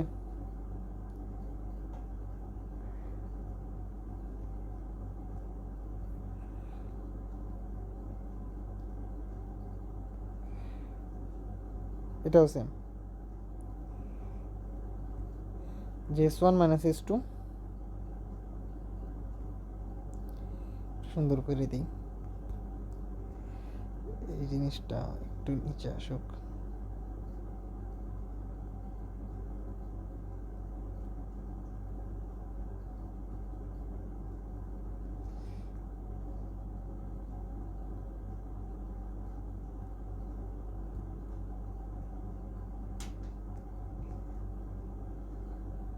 ঠিক আছে বোঝা গেছে যে S1 কি যেখান থেকে আসছে যদি 85 ডিগ্রি থেকে আসে S1 হচ্ছে 85 ডিগ্রি দ্রাব্যতা যদি 30 ডিগ্রি থেকে আসে তাহলে S1 হচ্ছে 30 ডিগ্রি দ্রাব্যতা সবসময় যেখান থেকে আসছে সেটা হলো S1 যেখান থেকে আসছে সেটা S1 যেখান থেকে আসছে সেটা S1 minus S1 minus S2 যদি দ্রবণের ভর দেওয়া থাকে যদি দ্রবণ দেওয়া থাকে তাহলে 100 প্লাস S1 দ্রবণ দেওয়া থাকলে 100 প্লাস S1 আর যদি দ্রাবক বলা থাকে তাহলে শুধু 100 দ্রবণ বলা থাকলে 100 প্লাস S1 দ্রাবক বলা থাকলে শুধু 100 ঠিক আছে বুঝছি তো আমরা পরের ম্যাথটা দেখি এখানে উত্তর বলা আছে আমি তাও শর্টকাটে ম্যাথটা করবো শর্টকাট দিয়ে ম্যাথটা করবো কী বলছে 25 ডিগ্রি সেলসিয়াস আমার দ্রাব্যতা তো 50 থেকে 25-এ গেছে 50 থেকে 25-এ গেছে সো এটাকে আমার S1 এটাকে আমার S2 সো সূত্রটা লিখি অধক্ষিপ্ত হবে অ্যান্ড বলছে কি আমাকে বলছে যে 60 ml 1.1 আপেক্ষিক গুরুত্ব বিশিষ্ট দ্রবণকে শীতল করলে দেখো দ্রবণের ভি বলা আছে 60 ml আপেক্ষিক গুরুত্ব বলা আছে 1.12 তাহলে আমি ডাব্লু পাবো না রো ভি এদের গুণ করে দিলেই হবে গুণ করলে অ্যান্সার আসলে 60 into 1.12 which is 67.2 ml okay fine এখন হিসাব করতে হবে এটা কি দ্রবণ বলছে আমাকে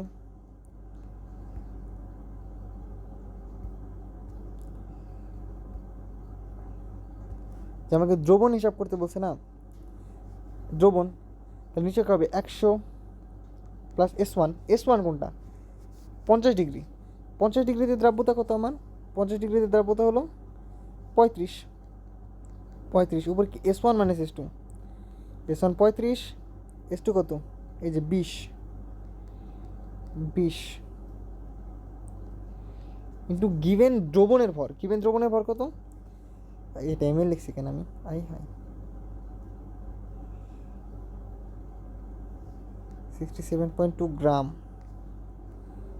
67.2 সেখান থেকে অ্যান্সার কত আসে আমার 35 মাইনাস 20 ডিভাইড 100 প্লাস 35 ইন্টু 67.2 এই যে 7.467 এটাই আসবে 7.467 এত গ্রাম তো মিলছে শর্টকাট দিয়ে হবে তো তোমার যদি অ্যাডমিশনে আসে তাহলে বুয়েটে আসছে এই ম্যাথটা তুমি শর্টকাট দিয়ে করে দিয়ে আসতে পারবা বাট ঐকিক নিয়মটা বেশি প্রেফারেবল ওকে বুঝছি ইজি ম্যাথ ইজি এই যার একটা ম্যাথ কী বলছে, এই ম্যাথটা অনেক মজার, কুইট আসছিল। বলছে কি গ্লুকোজ একটি তাপহারী দ্রব্য, 100 গ্রাম 100 ডিগ্রি সেলসিয়াস তাপমাত্রায় পানিতে দ্রাব্যতা 45.5 ডিগ্রি। আচ্ছা ঠিক আছে, বুঝলাম। 100 ডিগ্রি সেলসিয়াস তাপমাত্রায় দ্রাব্যতা হলো 45.5 ডিগ্রি। এ তাপমাত্রায় পানির আপেক্ষিক গুরুত্ব হলো 0.95। 0.95। তো আমি একটু মার্ক করি, এই ম্যাথটা করবো, এই ম্যাথটা মজা। ঠিক আছে, তোমাদের টেস্ট পেপার বা বিভিন্ন ইসে একটু কঠিন করে দেওয়া ম্যাথটাকে একটু পেঁচানো, আমি সহজভাবে করে দিব। যেটা তাপহারী দ্রব্য, এটা জানার কথা। অ্যাকচুয়ালি পানির দ্রাব্যতা কতটুকু, 45 কত ডিগ্রিতে, 100 ডিগ্রিতে। ওকে, সরি, 100 ডিগ্রিতে। পানির আপেক্ষিক গুরুত্ব দেওয়া আছে 0.95। এই অবস্থায় গ্লুকোজের 250 ml সম্পৃক্ত দ্রবণকে 10 ডিগ্রিতে শীতল করা হলে, যে কয় ডিগ্রিতে, 10 ডিগ্রিতে শীতল করা হলে অদক্ষেপ থাকে কতটুকু। দেখো অদক্ষেপ বলে দিছে আমাকে, এতক্ষণ আমরা কী করছি, অদক্ষেপ বের করছি, আর এখন আমাকে অদক্ষেপ কি বলে দিছি। কি মজা, হ্যাঁ, উত্তরই বলে দিছি। যাই হোক, উত্তর এটা না, উত্তর চাইছে হলো দ্রাব্যতা চাইছে। এতক্ষণ আমরা কী করলাম, দেখো আগের ম্যাথগুলো কী করলাম, আমাকে দ্রাব্যতা দেওয়া ছিল দুইটার। এই যে এই ম্যাথে দেখো কী করলাম, দেখো দুইটারই দ্রাব্যতা দিয়েছিল 150 আর 85। আমাকে কতটুকু পদক্ষেপ হবে সেটা বের করতে বলছিলাম। বাট এখানে কি বলছে, এখানে আমাকে কতটুকু অধক্ষিপ্ত হয়, 15.5 গ্রাম অধক্ষিপ্ত হয়। আয় হায়, সরি, 11.5 গ্রাম অধক্ষেপ পড়ে, এটা আমাকে বলে দিছি। আর আমাকে দ্রাব্যতা বের করতে বলছে। ঠিক আছে, তো চলো আমরা শুরু করি। সো বলছে কি, তাপমাত্রা কত থেকে কত নিয়েছে, 100 থেকে 10-এ নেওয়া হয়েছে। তাহলে এটা কি আমার S1, এটা আমার S1, এটা কি আমার S2। ওকে, S1 যেটা, এটা আমার বলা আছে 100 ডিগ্রিতে দ্রাব্যতা কত, 45.5 গ্রাম পার 100 গ্রাম পানি। ওকে,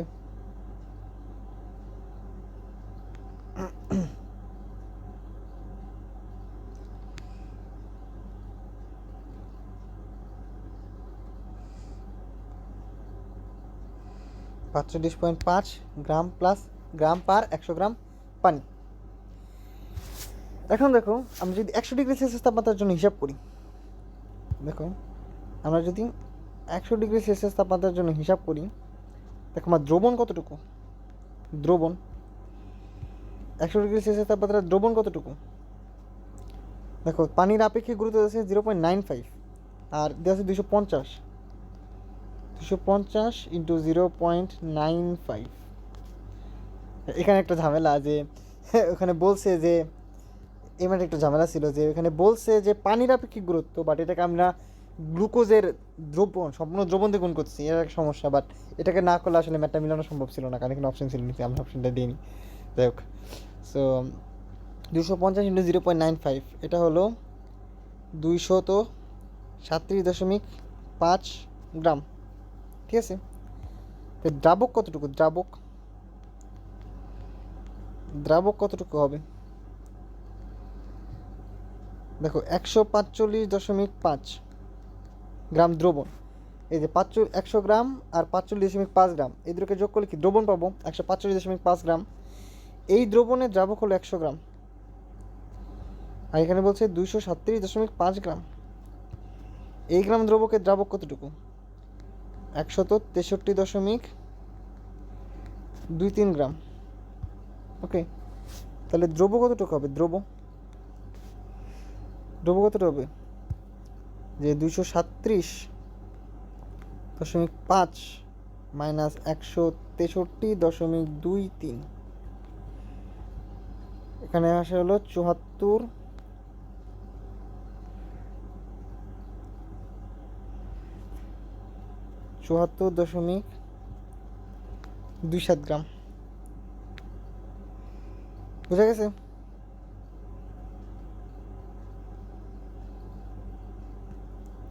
তো কী হইলো, এখানে আরেকবার একটু করে নিই যে আমার S1 ছিল কত, 100 ডিগ্রি। 100 ডিগ্রিতে কী ছিল, 45.5 গ্রাম পার 100 গ্রাম পানি, অর্থাৎ 100 গ্রাম দ্রব্য ছিল 45.5 গ্রাম। আচ্ছা ঠিক আছে, বুঝলাম। 100 গ্রাম দ্রাবকে ছিল 45.5 গ্রাম দ্রব্য, তাহলে দ্রবণ কতটুকু, আমার গিভেন দ্রবণ কতটুকু, এটা কিন্তু গিভেন দ্রবণ। ঠিক আছে, এই জিনিসটা একটু ক্লারিফাই করে দিই।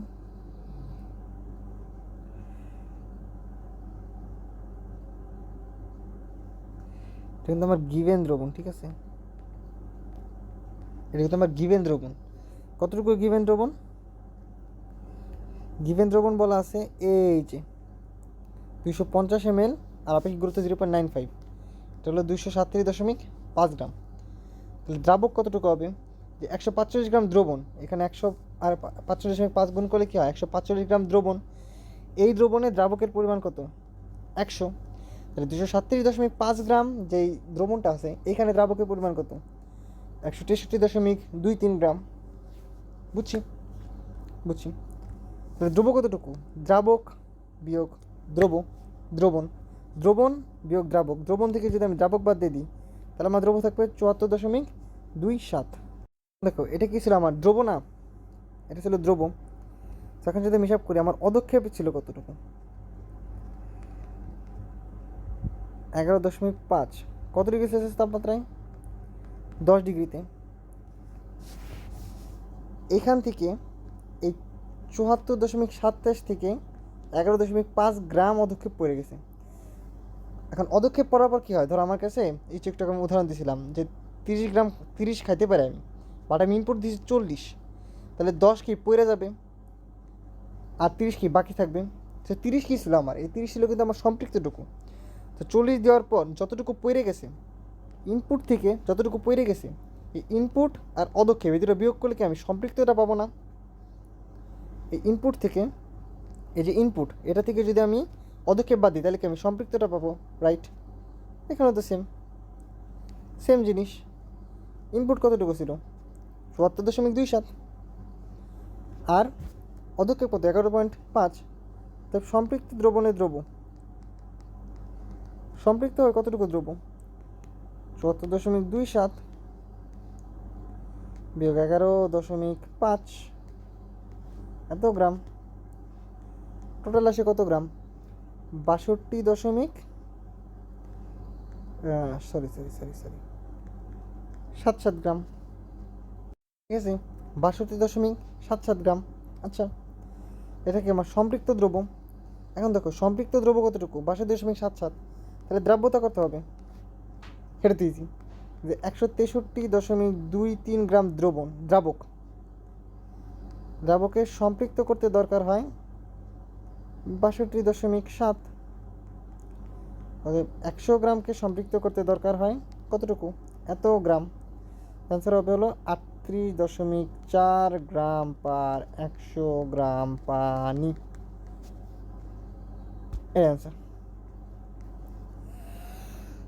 অবশেষে অ্যান্সার পাওয়া গেল। ঠিক আছে, তো ম্যাথটা আরেকবার একটু দেখি আমরা কি বলছে। ম্যাথটাতে বলছে যে একটা গ্লুকোজের 100 গ্রাম তাপমাত্রায় দ্রাব্যতা এত দেওয়া আছে, আর বলছে এখানে যদি 10 ডিগ্রিতে নামানো হয় তাহলে অদক্ষিপ্ত হয় 11.5, তার দ্রাব্যতা কত। 100 ডিগ্রি থেকে আমরা যখন 10-এ নামাবো, তো গিভেন দ্রবণের ভর বের করছি, পরে দ্রবণের ভর থেকে আমি দ্রাবকের ভর হিসাব করছি, দ্রাবক থেকে যে এই দ্রবণ থেকে দ্রাবক এটা বাদ দিলে আমি দ্রব্য পাইছি। এটা কি মোট দ্রব্য, ইনপুটের দ্রব্য, মোট ইনপুট কত করছি আমি। এই যে ধরো এই যে 30 গ্রামের ক্ষেত্রে 30 গ্রাম ছিল 30 গ্রাম হলো ক্যাপাসিটি, 30 গ্রাম ছিল আমার ক্যাপাসিটি, 40 গ্রাম ছিল ইনপুট, বাট অদক্ষেপ ছিল কত, 10 গ্রাম। 40 গ্রামের সমান হইতেছে 74.গ্রাম, এটা হচ্ছে আমার ইনপুট, এটা হচ্ছে আমার ইনপুট। আর অদক্ষেপ বা বের হয়ে চলে গেছে কতটুকু, 11.5। তো ইনপুট থেকে আমি যদি 11.5 বাদ দিই, তাহলে ওই যে আমি যেই ক্যাপাসিটি বা ধারণ ক্ষমতা বা সম্পৃক্তটা পাবো, সেটা কত আমার 62.7 গ্রাম। এটা কি আমার সম্পৃক্ত দ্রব্য। এই সম্পৃক্ত দ্রব্য কতটুকু থাকে, 163.23 গ্রাম দ্রাবক। এই গ্রাম দ্রাবকে সম্পৃক্ত থাকবে 62.7। তাহলে 100 গ্রাম দ্রাবক বা 100 গ্রাম পানিতে থাকে কতটুকু? 38.4 গ্রাম। সেটা হচ্ছে আমার দ্রাব্যতা। বুঝা গেছে? সো একটু ভেজাল্লা ম্যাথ ছিল, একটু লম্বা ম্যাথ ছিল, ঠিক আছে? সো নেক্সট ম্যাথ, এটা তোমাদের হোমওয়ার্ক, এটা তোমরা বাসায় ট্রাই করবা। তোমাদের হোমওয়ার্ক থাকলো ইজি একটা ম্যাথ। সো আমি এটার অ্যান্সারটা বলে দিই। এটার অ্যান্সার হয় হলো 555.56, ঠিক আছে? 555.56 গ্রাম। অনেক ইজি একটা ম্যাথ, চেষ্টা করলে পারবা, ঠিক আছে? ওকে, সো হয়েছে এখন তাড়াতাড়ি কনসেপ্ট, ঠিক আছে? অনেকক্ষণ হয়ে গেছে, সো আমরা তাড়াতাড়ি যাবো এখন একটু। সো লবণ ভাঙন, এটা হচ্ছে আমাদের পার্ট 2। এতক্ষণ আমরা দ্রাব্যতা নিয়ে আলোচনা করলাম, তো এখন আমরা কেএসপি, কেআইপি এগুলো আলোচনা করবো। এতক্ষণ আমরা অধক্ষেপের ভর নির্ণয় করছি, এটি তো আমরা হিসাব করবো অধক্ষেপ পড়বে কি পড়বে না, ঠিক আছে? সো মানে আমরা অধক্ষেপ পড়বে কি পড়বে না এটা পড়ার আগে আমরা অধক্ষেপের ভর নির্ণয় করে ফেলাইছি। যদি অধক্ষেপের ভর নির্ণয় করার আরও অনেক ওয়ে আছে, আর অনেক অ্যাডভান্স ম্যাথ আছে, ওগুলো ইঞ্জিনিয়ারিংয়ে পড়বা। আপাতত লবণ ভাঙানি ম্যাথ করি। লবণ ভাঙন কি? একটা লবণকে আমি ভাঙবো, যেমন NaCl, এটাকে ভাঙি Na প্লাস আর Cl মাইনাস, ঠিক আছে? সো দেখ কী দেখলাম হোয়াট এভার, এভাবে সেখানে আমি লবণকে ভাঙবো। তো কিছু কিছু কমপ্লেক্স লবণ আছে যেটা অনেক সময় বুঝতে অসুবিধা হতে পারে, এগুলা যেমন Ag2Cr2O4, Ag2Cr2O4, এটা কমন আসতে উদাহরণ আসে, অ্যাডমিশনে আসে এগুলার। এটা ভাঙলে হয় Ag2 প্লাস, সরি এই হ্যাঁ Ag plus 2Ag plus Cr2O4 2 minus, 2Ag plus Cr2O4 2 minus, ঠিক আছে? আবার আরেকটা ধর আমি বললাম সোডিয়াম অ্যালুমিনেট, সোডিয়াম হেক্সাফ্লুরো অ্যালুমিনেট, এটার নাম শুনছো সবাই, ঠিক আছে? এটা ভাঙে Na প্লাস আর Al(F6 মাইনাস), এটা ইজি ছিল।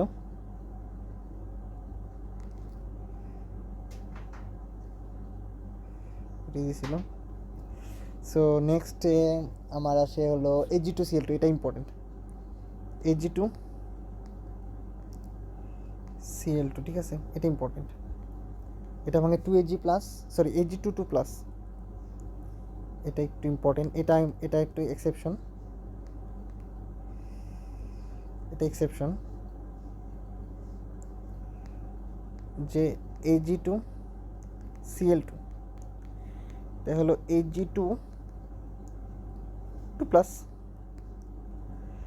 Ag2 plus 2Cl minus, okay? 2 plus 2Cl minus. So এটা ইম্পর্টেন্ট, এটাকে আমি বক্স করে রাখলাম।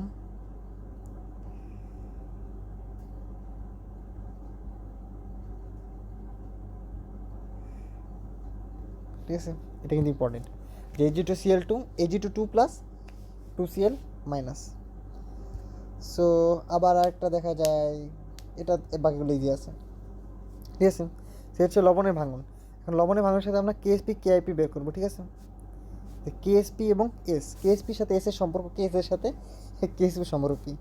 সো এটা ওই যে কমন উদাহরণ সবাই দেয় যে এবি টাইপের যদি লবণ থাকে, এটা কী ভাঙে? A প্লাস বি মাইনাস, এটা এটা তাহলে এটা কেএসপি কী হবে? S²। যদি AB2 টাইপের লবণ থাকে বা A2B টাইপের লবণ থাকে, এটা আমি আর দেখাইলাম না, এটার ক্ষেত্রে হয় কি 4S³। এটার ক্ষেত্রে কেএসপি কী হয়? 4S³। এটার ক্ষেত্রে কেএসপি হলো 4S³। যদি A2B3,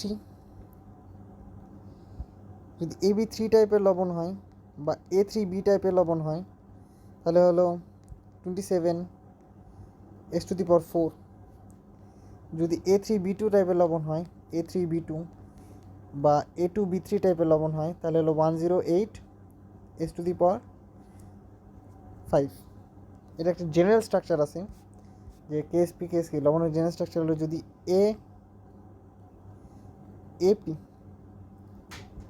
ঠিক আছে, বি কিউ আর সি আর, এরকম যদি কোনো লবণ হয় বা পি জেড, ঠিক আছে, সি জেড, তাহলে এটা কেএসপি হবে P to the power P, Q to the power Q, Z to the power Z, S to the power P plus Q plus Z, ঠিক আছে। এই হচ্ছে সূত্র, মানে শর্টকাট সূত্র। যেহেতু কোনো তোমার এগুলো মনে রাখতে চাও, শর্টকাটটা মনে রাখতে পারো, এটা দিয়ে তুমি সবগুলো বের করে নিতে পারবো। ওকে, ডান। এখন অদক্ষেপ পড়ার শর্ত, অদক্ষেপ পড়ার শর্ত কি, যে কে আইপি আর হলো কেএসপি। ওকে, কে আইপি আর কেএসপি, এই দুটোর ভিতরে যত সব কাকসামি,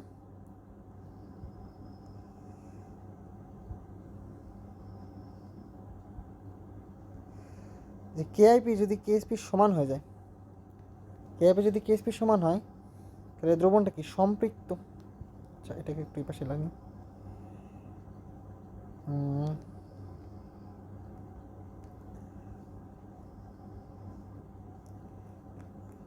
তাই দ্রবণটা কি সম্পৃক্ত। কেআইপি যদি কেএসপি থেকে ছোট হয়ে যায়, তাই দ্রবণটা কি অসম্পৃক্ত। তাহলে এখানে কি করতে হবে, যোগ করতে হবে। এখানে কী হবে, যোগ করতে হবে। কেআইপি যদি কেএসপি থেকে বড় হয়ে যায়, দ্রবণটা হবে অতিপৃক্ত, ঠিক আছে, অতিপৃক্ত দ্রবণ। তখন কী করতে হবে, তখন আমাদের অদক্ষেপ পড়বে। আসো অদক্ষেপে কিছু ম্যাথ দেখি, সিম্পল সিম্পল সহজ একটা ম্যাথ দেখি, দ্রাব্যতা গুণফলে। ম্যাথ দেখতে দেখতে আমরা কনসেপ্টগুলো শিখে যাবো, যে দ্রাব্যতা গুণফল কেমনে বের করে। ও আরেকটা জিনিস, যে আরেকটা একটু একটা কনসেপ্ট দেখায়নি, যে লেট সাপোজ আমার কাছে একটা লবণ আছে, ধর এ টু বি টাইপের, ঠিক আছে, আমি A3B2 একটু কমপ্লেক্সই নিলাম, এই টাইপের লবণ। এটা কী আকারে ভাঙবে, 3A2 প্লাস 2B3 মাইনাস, এটা দ্রাব্যতা কী হবে 3S, এটা দ্রাব্যতা কত হবে 2S। আচ্ছা,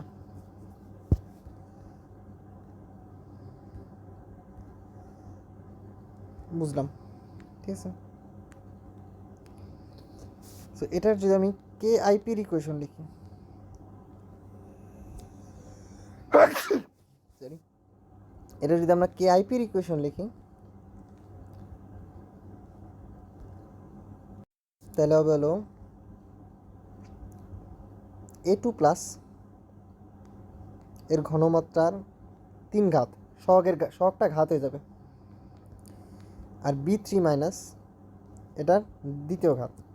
এই যে সহগটা আছে, প্রত্যেকের সাথে যে সহগটা আছে, এটা তার কী হয়ে যাবে ঘাত। এই বির সাথে যে সহগটা আছে 2, এটা কী হয়ে গেছে ওর ঘাত। এটা হচ্ছে আর আমার কেআইপি। এই কেআইপি হলো যে কোনো মুহূর্তের, যে কোনো অবস্থা, ঠিক আছে, কেআইপি হলো যে কোনো অবস্থার।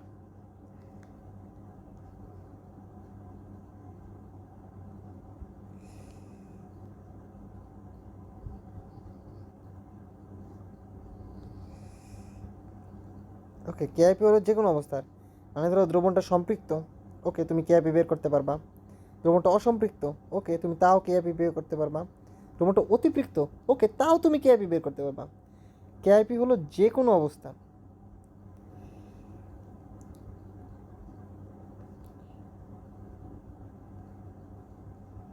কেআইপি হলো যে কোনো অবস্থার। তাহলে কেএসপি কি, কেএসপি কেএসপি হলো সম্পৃক্ত দ্রবণের কেআইপি। সম্পৃক্ত দ্রবণের যে কেআইপি, এটাই হইতেছে আমার কেএসপি। তো কেআইপি তো যে কোনো ক্ষেত্রে হতে পারে, অসম্পৃক্ত, সম্পৃক্ত, অতিপৃক্ত। এই সম্পৃক্ত দ্রবণের যে কেআইপি থাকবে, এটাকে আমরা কেএসপি বলবো। কেএসপি ক্ষেত্রে কীভাবে হিসাব করবো, এটা তো এইভাবে হিসাব করা যায়, এভাবে তো করা যাবে। এই যে 3s আছে, 3s ঘনমাত্রা কি 3s না? এটা কখন? যখন সম্পৃক্ত। এই কেসটা কখন? যখন সম্পৃক্ত। তো সম্পৃক্ত ক্ষেত্রে A2 প্লাসের ঘনমাত্রা কত? 3s, এটার কিউব ইন্টু সম্পৃক্ত হচ্ছে 2b বা B3 মাইনাস এটার ঘনমাত্রা কত? 2s, এটার স্কোয়ার। এখান থেকে যেটা হিসাব করবো সেটাই হবে আমার কি কেএসপি সমীকরণ। পরে এখান থেকে আমরা হিসাব কিতাব করে বের করতে পারবো, ঠিক আছে? তো আমরা ম্যাথ দেখি, আর ম্যাথ দেখলেই সব ক্লিয়ার হয়ে যাব। প্রথম ম্যাথ কী বলছি, যে ম্যাগনেসিয়াম হাইড্রোক্সাইডের দ্রাব্যতা দেওয়া আছে, দ্রাব্যতা গুণফল কত? তো কোনো যোগ দেওয়া থাকলে এটাকে আমি ভাঙে নেব, Mg2 প্লাস 2H মাইনাস। দেখা এটা মুখস্থ রাখতে পারে, এটা কি AB2 টাইপের লবণ না? AB2 টাইপের লবণ, তো এটার কেএসপি কী হবে? কেএসপি কী হবে? 4s cube. বা তুমি বের করতে পারো এস, এটা 2s, এস ইন্টু পাওয়ার 1, 2s ইন্টু পাওয়ার 2, তাহলে 4s কিউব, আলটিমেটলি 4s কিউবই থাকে, ঠিক আছে? 4s cube. তো হিসাব কিতাব করো, 4 ইন্টু এস কত? 1.6, 10 ইনভার্স 4, ঠিক আছে? এরপর যা আসবে অ্যান্সারটা মিলাই নিও, এই যে অ্যান্সার, ঠিক আছে? অ্যান্সারটা মিলাই নিও, ইজি ইজি। পরে মেতে যাই, বলছি কি অদক্ষেপ পড়বি কি না? আচ্ছা, অদক্ষেপ পড়বি না। অদক্ষেপের শর্ত কী ছিল? যে কেআইপি কার থেকে বড় হতে হবে? কেএসপি থেকে। এমএটা বুঝো, এমএটা ভালো মতো বুঝাবো, এমএটা বুঝো, তাহলে দেখবো সব ক্লিয়ার হয়ে গেছে। ওকে, অদক্ষেপ পড়বি কিনা এই জন্য আমাকে কেআইপি বের করতে হবে। আমাকে কেএসপি কি বলা আছে? হ্যাঁ, কেএসপি বলা আছে। কার বলা আছে? বেরিয়াম সালফেটের। আর ভাই বেরিয়াম সালফেট কই ভাই? এখানে তো বেরিয়াম নাইট্রেট আর সোডিয়াম সালফেট। কী বলেন ভাই? আচ্ছা, এখানে বুঝছি কি দুটোকে মিশ্রণ করলে, মিশ্রণ করি আমি, barium nitrate plus sodium sulphate. এই যে বেরিয়াম সালফেট আসছে না? বেরিয়াম সালফেট প্লাস হলো কি বেরিয়াম সালফেট থাকে আর হলো সোডিয়াম নাইট্রেট থাকে। আসে না? এই যে বেরিয়াম সালফেট আসছে না? পাইছো না? দেখছো না? ফিল করছো না? এই যে বেরিয়াম সালফেট আমার, তোমার কি এই বেরিয়াম সালফেটের কি কেআইপি যদি কেএসপি থেকে বড় হয় তাহলে কি আমার দ্রবণীয় হবে, তাছাড়া কি হবে না। তো এটা আমাকে হিসাব করতে হবে, এটা কি বড় না, সেই জন্য আমাকে কেআইপি হিসাব করতে হবে। দেখো অনেক লাইনে আমি এক লাইনে করবো, ঠিক আছে? সো এটা একটুই করে নিই, ঠিক আছে?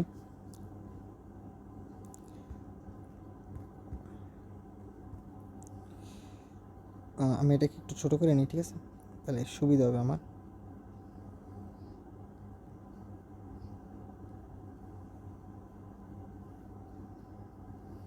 বেরিয়াম নাইট্রেট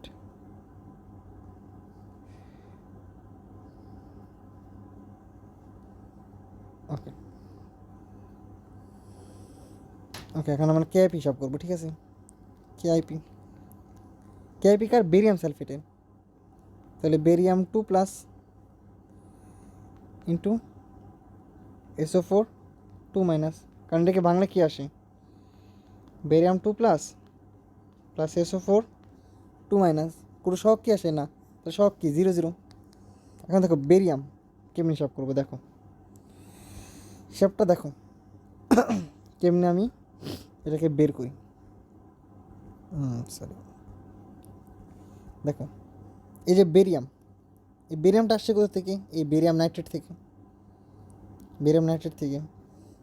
এখানে আমরা মিশ্রণের ঘনমাত্রা বের করি, যেহেতু মিশ্রণের ঘনমাত্রা তোমাদের সকলেই জানার কথা। মিশ্রণের ঘনমাত্রা কী হয়? যে V1S1 V2S2, ঠিক আছে?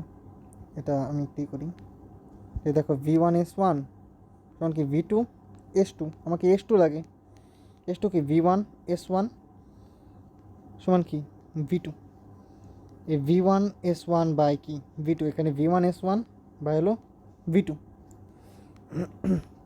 V2। এই V1 কি? আদি আয়তন, যেখানে ছিল সেখানকার আয়তন। S1 কি?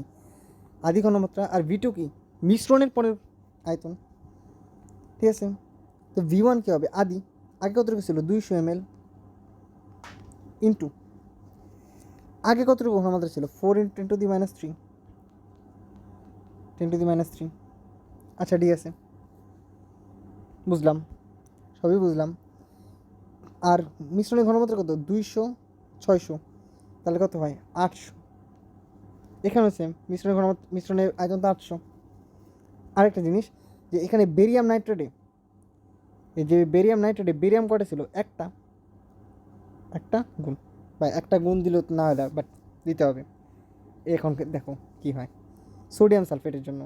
সালফেট, এখানে যদি সোডিয়াম হিসাব করতাম না, তাহলে সোডিয়ামকে দুইটা দিতে হইতো, কারণ সোডিয়াম এখানে দুইটা আছে। আর যদি একটা আছে, এর জন্য হিসাবটা আলাদা করে করতে হচ্ছে না, বাট তোমরা করবা। যে 800-র ক্ষেত্রে, যে সালফেটের ক্ষেত্রে আয়তন কত? 600। ঘনমাত্রা কত? 10⁻³। কয়টা ছিল? একটা। এখান থেকে কেআইপি আসবে, লেটস সি কত আসে। সেখান থেকে কেআইপির ভ্যালু আসে 6 × 10⁻⁶। কেএসপি কত ছিল? 10⁻10।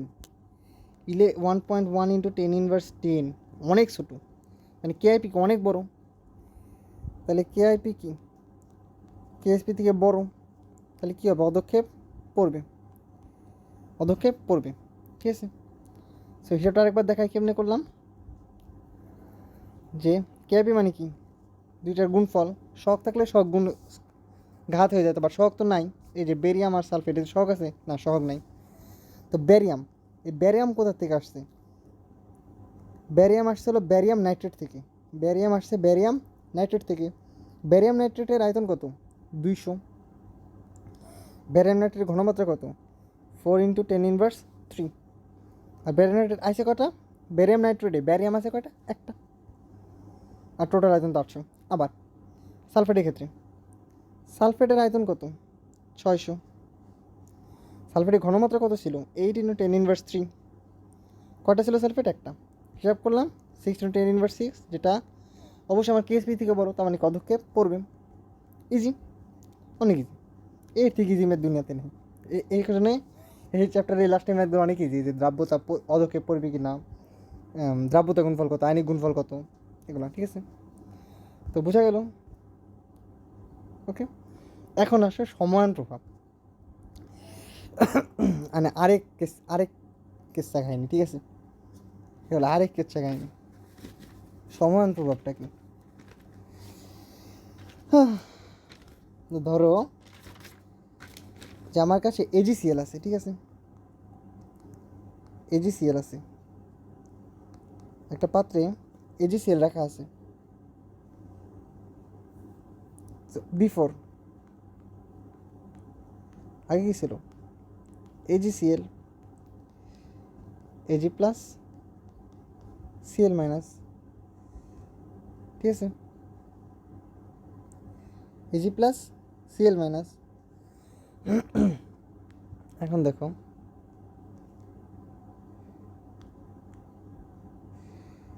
তো আগে কী ছিল? A G plus C L minus. আর আমি করলাম কি, বাইরে থেকে আমি একটা হাইলি সলিউবল সল্ট দিলাম। সল্টটা কী হতে হবে? Highly soluble. এটা একটু উপমুখী চিহ্ন দিতে হবে, নাহলে কিন্তু ঝামেলা আছে। ওকে, NaCl, তাহলে NaCl দিলাম। এটা কেমনে ভাঙবে? একমুখী হিসেবে ভাঙবে, NaCl মাইনাস। এখানে দেখো, এই যে সিএল মাইনাস, এর ঘনমাত্রা কি বাইরে গেল না? সিএল মাইনাসের ঘনমাত্রা কি দ্রবণে বাইরে গেল না? লাসা টেইলারের নীতি অনুযায়ী উৎপাদের ঘনমাত্রা যদি বাড়ে, সাম্য কোথায় আসে? পিছের দিকে আসবে। সাম্য পিছে আসবে মানে কি? দ্রাব্যতা কমে যাবে, সিম্পল। তার মানে সম আয়ন, এই সম পরিমাণ আয়ন যদি, সেম আয়ন যদি আমি দ্রবণে মিশাই, তাহলে দ্রাব্যতা কী পাবে? হ্রাস পাবে, দ্রাব্যতা কী পাবে? হ্রাস পাবে। বোঝা গেছে? ওকে, এই দ্রাব্যতা ঠিক কতটুকু হ্রাস পাবে, এটাই আমরা হিসাব করবো এখন। ছোট্ট একটা ম্যাথ নিই, যে আচ্ছা এটা না নিয়ে আমি অন্য একটা ম্যাথ নিই, ইজি একটা ম্যাথ নিই, ঠিক আছে। এটা না, এটা তো সেম ম্যাথই। ওকে, এই ম্যাথটা নিতে হবে, ঠিক আছে। এই ম্যাথটা নিই। ম্যাথটাতে কী বলছে? বলছে যে ক্যালসিয়াম ফ্লোরাইড দ্রবণ আছে এবং এর কেএসপি দেওয়া আছে। বলছে কি 0.25 মোলার সোডিয়াম ফ্লোরাইড দ্রবণে ক্যালসিয়াম ফ্লোরাইডের ঘনমাত্রা কত? আচ্ছা, আমি যদি হিসাব করি ক্যালসিয়াম ফ্লোরাইড, এটা কেমনে ভাঙবে? ক্যালসিয়াম 2 প্লাস 2 ফ্লোরিন মাইনাস, আর সোডিয়াম ফ্লোরাইড কি একটা হাইলি সলিউবল সল্ট, ও কেমনে ভাঙবে? Na প্লাস আর এফ মাইনাস। দেখো এই যে সমান আছে না, সমান আছে, তার মানে কি এরা কি একে অপরকে কাউন্টার করবে, তাই তো?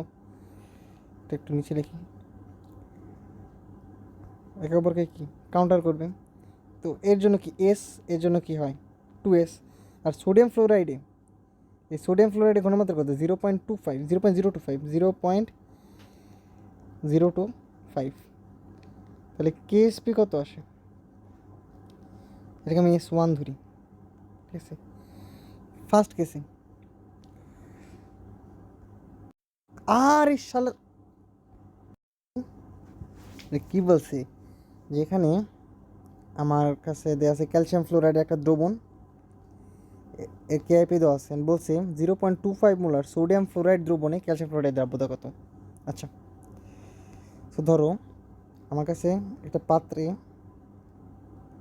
ক্যালসিয়াম ফ্লোরাইড লেখা ছিল, বাইরে থেকে আমি সোডিয়াম ফ্লোরাইড ঢালতেছি, সোডিয়াম ফ্লোরাইড ঢালতেছি।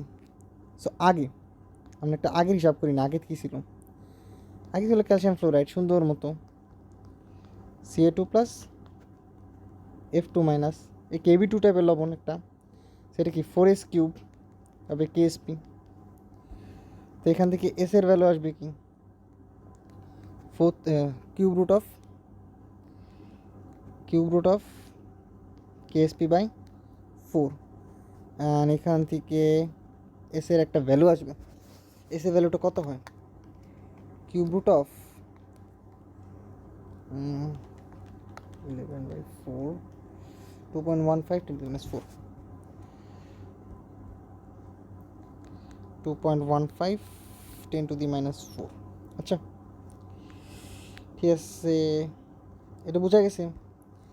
এটা হলো আগেরটুকু তো সেম, আগেরটুকু নিয়ে কোনো কাহিনী নাই, কাহিনী হলো পরে। পরে কি হইলো? পরে হইলো কি যে এই যে যেই সোডিয়াম ফ্লোরাইড, ক্যালসিয়াম ফ্লোরাইড আছে, এই ক্যালসিয়াম ফ্লোরাইড কীভাবে ভাঙে? Calcium 2 plus fluorine minus 2 fluorine minus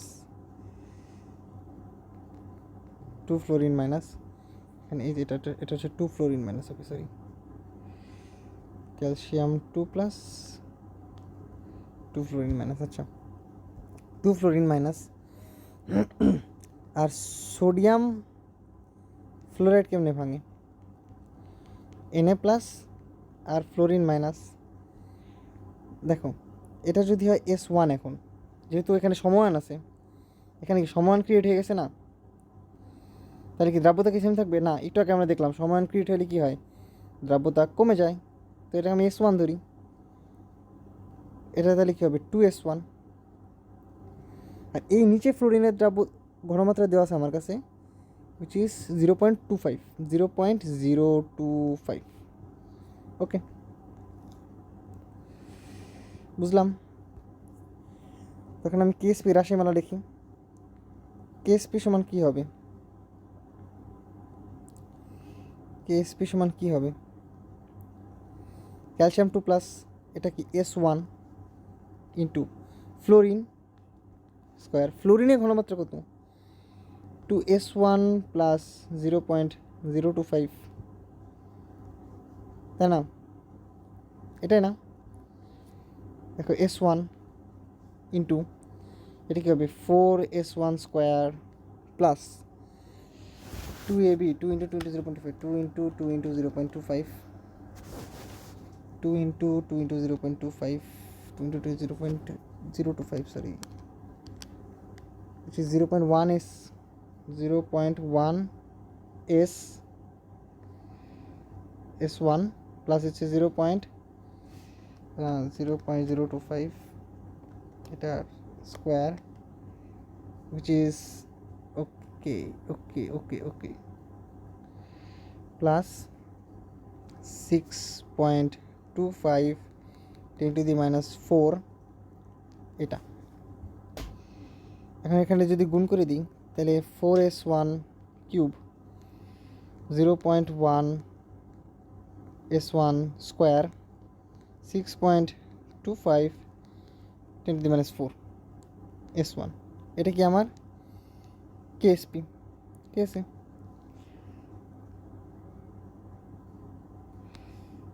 ওকে,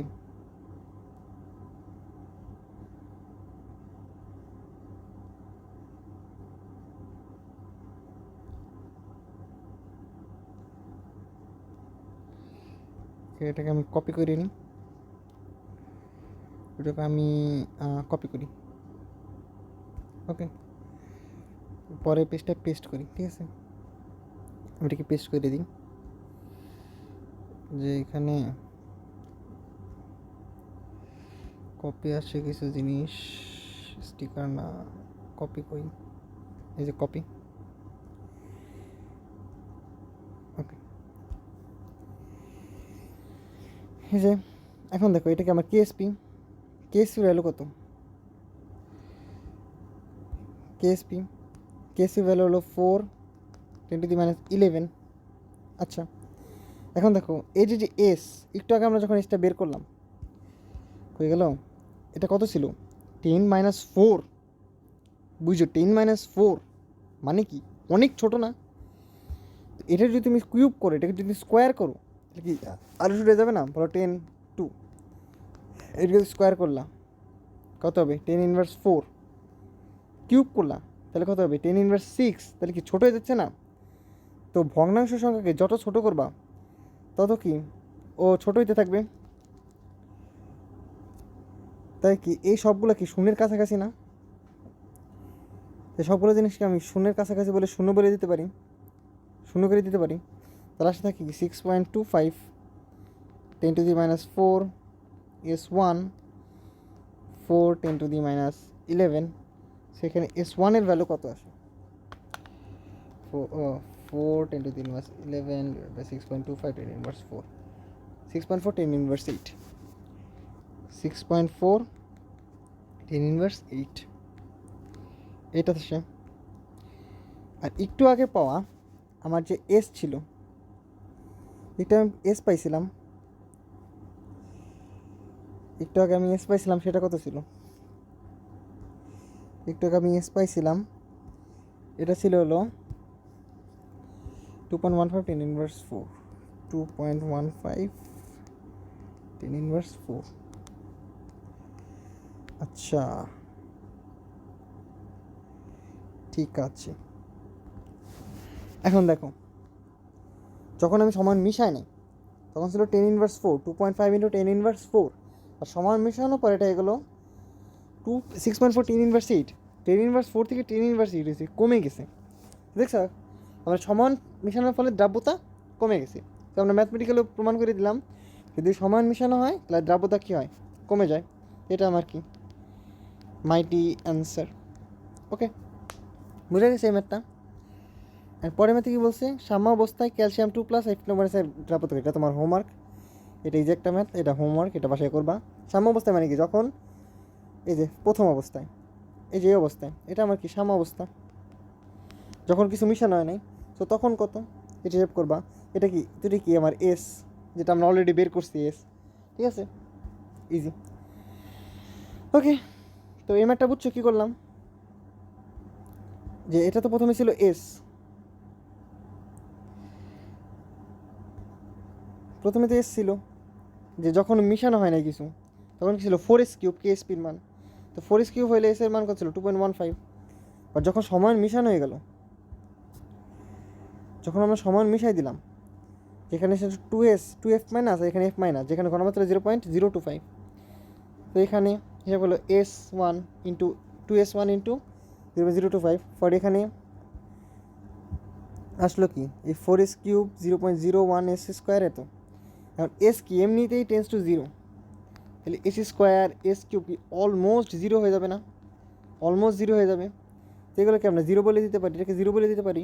আলটিমেট থাকে কত, এই জিনিসটা, এটা ক্যান্সার আসবে 6.8। এই ম্যাথে ক্ষেত্রে মাথায় রাখবা সবচেয়ে কম ঘাত যেটা, সবচেয়ে কম ঘাত যেটা সেটা হিসাব করব। সবচেয়ে কম ঘাত যেটা হবে সেটাতে আমরা সবসময় হিসাব করব। ওকে, বুঝা গেছে? ডান। সো এই ম্যাথটা হোমওয়ার্ক, এই ম্যাথটা করবা, হাজারি স্যারের বইয়ের ম্যাথ, ঠিক আছে? এই উত্তর দেওয়া আছে, অধিক সৃষ্টি হবে কিনা বের করবা। পরে ম্যাথ, এটা তোমাদের হোমওয়ার্ক। বলছি কি মূল সংখ্যা কত, এখানে আমার ভি বলে দিছে, এস বলে দিছে, আমি এম জানি। সো আমি মূল সংখ্যা জানবো, মূল সংখ্যা জানলে আমি এক্সও জানবো, ঠিক আছে? এটা পরিমাণগত রাসায়নিক ম্যাথ, এটা পরিমাণগততে পড়বা তোমরা। ইজি একটা ম্যাথ, এটা আহামরি কোনো কিছু না। আর অদক্ষেপ সৃষ্টি হবে কিনা কেআইপি কেএসপি দিয়ে বের করবা। ওকে, এখন আসে দ্রাব্যতা ও চাপ। ওটাও চাপ ভাই, এটা বোর্ডের জন্য ইম্পর্টেন্ট না, এটা অ্যাডমিশনে আসে, তাও সবসময় আসে না, হঠাৎ। এটা সিকিউরিটি, এটা মেনলি সিকিউরিটি দেয়, ঠিক আছে? এটা সিকিউরিটির জন্য ইম্পর্টেন্ট আর আইওটির জন্য ইম্পর্টেন্ট, ঠিক আছে? সিকিউরিটি এবং আইওটিতে আসে, বুয়েটে খুব একটা আসে না, আমি কখন আসে দেখিনি। সো কি দ্রাব্যতা চাপ কি, এই যে দ্রাব্যতা, এটা চাপের সমানুপাতিক। দ্রাব্যতা কি, দ্রাব্যতা হলো চাপের সমানুপাতিক। সমানুপাতিক চিহ্ন উঠে দিলে কে এইচ ইন্টু পি, কে এইচ ইন্টু পি, যেখানে এইচ হলো হেনরি ধ্রুবক। কে এইচ কি, কে এইচ হলো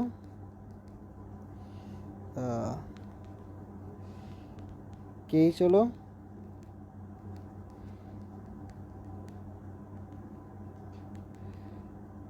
হেনরির ধ্রুবক, ঠিক আছে?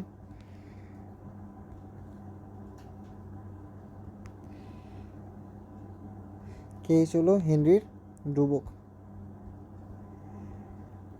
ঠিক আছে? সেটাকে একটু ছোটো করে নিই। কে এইচ হলো হেনরির ধ্রুবক। ওকে, সো আবার এই যে এস, এটা আবার মূল ভগ্নাংশের সমানুপাতিক। এটা হচ্ছে আবার মূল ভগ্নাংশের সমানুপাতিক। সো এস তাহলে ওটা তাহলে কি এক্স এস, ঠিক আছে? সো এটাও কি একটা সূত্র, ঠিক আছে? আমি একটু তাড়াতাড়ি যাচ্ছি, এটা আসলে খুব ইম্পর্টেন্ট না, অ্যাডমিশনের জন্য ইম্পর্টেন্ট, বোর্ডের জন্য খুব একটা ইম্পর্টেন্ট না, ঠিক আছে? দ্রাব্যতার ক্ষেত্রে কিছু জিনিস আমাদের, সেটার ক্ষেত্রে কিছু জিনিস আমাদের মাথায় রাখতে হবে, যে সর্বোচ্চ দ্রবণীয়তার শর্ত, আচ্ছা ওটা পরে আছে, যে দ্রব, এইখানে যখন হেনরির ধ্রুবকের ক্ষেত্রে দ্রব সবসময় হবে হলো গ্যাস, দ্রব সর্বদা গ্যাস হবে এবং দ্রাবক সর্বদা পানি হবে, ঠিক আছে? এগুলো আসলে বোঝানোর কিছু নাই, জাস্ট এগুলো মনে রাখবা। দ্রব হবে সবসময় গ্যাস, দ্রাবক হবে সবসময় পানি। দ্রব হবে গ্যাস, দ্রাবক হবে পানি। এবং সূত্রটা কি, S equals to K H into P না, কে এইচ ইন্টু পি না? এটা যদি ডেল এস দেওয়া হয়, ডেল এস সমান কি K H into del P. যদি চাপের পরিবর্তন হিসাব করতে বলে তাও কি সূত্রটা সেম থাকবে। ওকে, বুঝলাম। এখন আসলে কিছু এমসিকিউ টাইপ কোয়েশ্চেন, যে বলছে কি, যে কোন শর্তাবলীতে গ্যাসের দ্রবণীয়তা সর্বোচ্চ হবে? এটা হলো উচ্চ চাপ এবং নিম্ন তাপমাত্রা। উচ্চ চাপ এবং নিম্ন তাপমাত্রায় গ্যাসের দ্রবণীয়তা সর্বোচ্চ হবে। এবং কিছু যে সীমাবদ্ধতা আছে, এগুলা সিকিউতে আসতে পারে বা মেডিকেলের জন্য ইম্পর্টেন্ট, এগুলো ম্যাথসে আসে।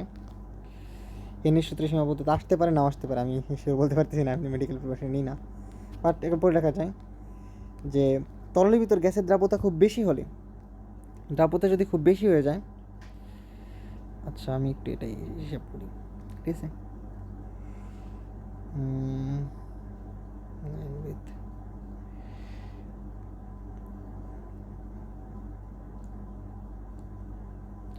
দ্রাব্যতা যদি খুব বেশি হলে এই সূত্র আর প্রয়োগ করা সম্ভব হয় না। যেমন HCl, অ্যামোনিয়া, এগুলোর দ্রাব্যতা অনেক বেশি না, এর ক্ষেত্রে হেনরি ধ্রুবক প্রয়োজন নাই। তো দ্রাব্যতা যাদের কম তাদের ক্ষেত্রে হেনরি ধ্রুবক প্রযোজ্য। আরোপিত চাপ অধিক এবং তাপ গ্রহণের তাপমাত্রা অধিক হলে সূত্র প্রযোজ্য নয়। যদি অনেক বেশি চাপ হয়ে যায় তখন গ্যাসটা প্রযোজ্য হবে না, যদি তাপমাত্রা অনেক বেশি হয়ে যায় তাও প্রযোজ্য হবে না। দ্রাবকের সাথে গ্যাসের বিক্রিয়া ঘটালে সূত্র প্রযোজ্য হবে না। মানে কি, যে গ্যাস পানি, এই যে পানি আর গ্যাস এই দুটার কোনো রিয়াকশন হবে না, ঠিক আছে। আর গ্যাসটি যেন দ্রাবকের মধ্যে সংযোজিত বা বিয়োজিত না হয়ে যায়, ঠিক আছে। যেমন যে বিয়োজন ঘটে না, ওই বিয়োজন না হয় সেটা খেয়াল রাখতে হবে একবার। তো সেক্ষেত্রে হেনরির ধ্রুবক প্রযোজ্য। সো ছোটো একটা ম্যাথ করি। কি বলছে, 20 ডিগ্রি সেলসিয়াস তাপমাত্রায় অ্যাটোএটিএম চাপে, চাপ বলছে 98 ATM। অক্সিজেন গ্যাসের হেনরির ধ্রুবক KH হলো 1.38 10⁻³ মোলার পার ATM। তাহলে দ্রাব্যতা কী হবে, KH × P, মানগুলো বসায় অ্যান্সার বের করে নাও, ঠিক আছে। এখানে আর এটা আমরা করে দিচ্ছি না, ইজি। নেক্সট এখানে করা আছে যে অক্সিজেন বলছে কি, যে 20 ডিগ্রি সেলসিয়াস তাপমাত্রায় অক্সিজেন ধ্রুবকের ক্ষেত্রে হেনরির ধ্রুবক বলা আছে যে গ্রাম পার 100 গ্রাম পানি। দেখো আগের বারে দ্রাব্যতার এককটা কী হবে একটু খেয়াল রাখো।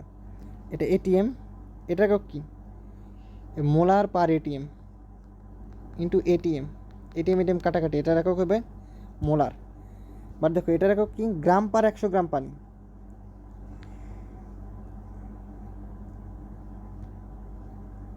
এটাও কি, এটার একক হচ্ছিল গ্রাম পার 100 গ্রাম পানি পার ATM। গ্রাম পার 100 গ্রাম পানি পার ATM ইন্টু ATM।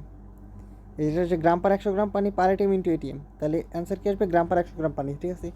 এটা করে নেবা, এটা EW, যদিও এটা করে দেওয়া আছে EW আর কী হইলো, ঠিক আছে। এই হচ্ছে ম্যাথ, এইটা হইতেছে ম্যাথ, ঠিক আছে। এইটা আসবে, এইটা আসবে, ঠিক আছে, এইটা আসবে মাস্ট, এটা আসবেই, ঠিক আছে। লিখে রাখো, এটা ধরো এটা কুয়েট 26-এ আসবে, ঠিক আছে। কুয়েট 26-এ আসবে এই ম্যাথটা, জোস একটা ম্যাথ। কী বলছে, যে শুষ্ক বায়ুতে, এটা কিন্তু ঘুষের বই ম্যাথ, ঠিক আছে। শুষ্ক বায়ুতে নাইট্রোজেন অক্সিজেন গ্যাসের অনুপাত দেওয়া আছে। আচ্ছা ঠিক আছে, 1 ATM চাপে পানিতে নাইট্রোজেন দ্রবীভূতর অনুপাত নির্ণয় করো। আচ্ছা অনুপাত চাইছে, বুঝলাম। তাহলে কী হতে পারে, হেনরি ধ্রুবকের মান বলে দিছে। দেখো আমার কাছে যেহেতু দ্রবীভূত হওয়ার অনুপাত চাইছে না, আমাকে মোল ভগ্নাংশ চাইছে। সো আমরা জানি কি, দ্রাব্যতা সমান কি, KH × X, ঠিক আছে। তো দুইটার ক্ষেত্রে আমি যদি অনুপাত নির্ণয় করি তাহলে কেমন হবে, যে S অফ নাইট্রোজেন বা S of oxygen is equals to K of nitrogen K of oxygen into X of nitrogen into X of oxygen, এই X অফ অক্সিজেন, তাই না। সো আমি যদি X of nitrogen by X of oxygen হিসাব করি তাইলে S of nitrogen into S of oxygen, উপরে যাবে K অফ অক্সিজেন, নিচে যাবে K অফ নাইট্রোজেন, ঠিক আছে। K অফ নাইট্রোজেন, ঠিক আছে, বুঝলাম। আর মানগুলো বসাই দিই, মানগুলো হলো 4.5 10⁴ into 0.79 divide by 8.54 into 10⁻⁴ into 0.21।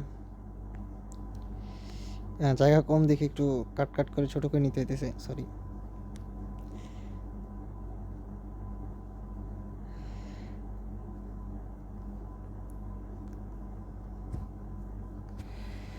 ঠিক আছে, অ্যান্সার কত আসছে এখান থেকে, অ্যান্সার আসলে 1.98 বা অ্যাপ্রক্সিমেটলি 2, ঠিক আছে। এটাই আমার অ্যান্সার। সো অ্যান্সার কত হবে, 2:1, ঠিক আছে। সেটি ইম্পর্টেন্ট একটা ম্যাথ, এটা কুয়েটে আসতে পারে, নেক্সট টাইম কুয়েট সিকিউরিটের যে কোনো আসতে পারে, বুয়েটও চলে আসতে পারে। যদি বুয়েটও আসে তাও অবাক হবো না, ঠিক আছে। অনেক ইম্পর্টেন্ট একটা ম্যাথ, জোস একটা ম্যাথ, ঠিক আছে, এই জন্য করে দিলাম। ওকে, সো এখন তোমাদের কিছু বোনাস আছে তোমাদের জন্য। হ্যাঁ, দুটো ম্যাথ করাই দিবে একটু তোমাদের বোনাস, ঠিক আছে। এটা হলো দ্রাব্যতা এবং পিএইচ। পিএইচের সাথে দ্রাব্যতা বলছে কি, AlOH3 এর সম্পর্কিত দ্রবণে পিএইচ দেওয়া আছে, দ্রাব্যতা গুণফল কত? আচ্ছা ঠিক আছে, বুঝছো। দেখো পিএইচ দেওয়া আছে, আচ্ছা এটা আমি পরে হিসাব করি। আচ্ছা Al3+, 3OH মাইনাস, তাই না? এটা কি আমার এস, এটা কি আমার 2S। একটু কপি করে নিই, ঠিক আছে, এটা আমি একটু কপি বানাই নিই একটা। ওকে, এটা কি এস, এটা কি 2S। তাহলে এটার ক্ষেত্রে আমার কী হবে, সরি এটা 3S, এটা কি 3S। সেটার ক্ষেত্রে কেএসপি কী হবে? কেএসপি হবে হলো 3 4 3 থেকে 27s⁴, তাই না? 27s⁴। আচ্ছা এখন দেখো, আমাকে পিএইচ বলে দিছে,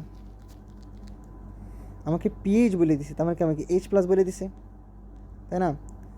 10⁻10.37। তাহলে আমাকে OH মাইনাসও জানি, যে 10⁻14 - 10.37।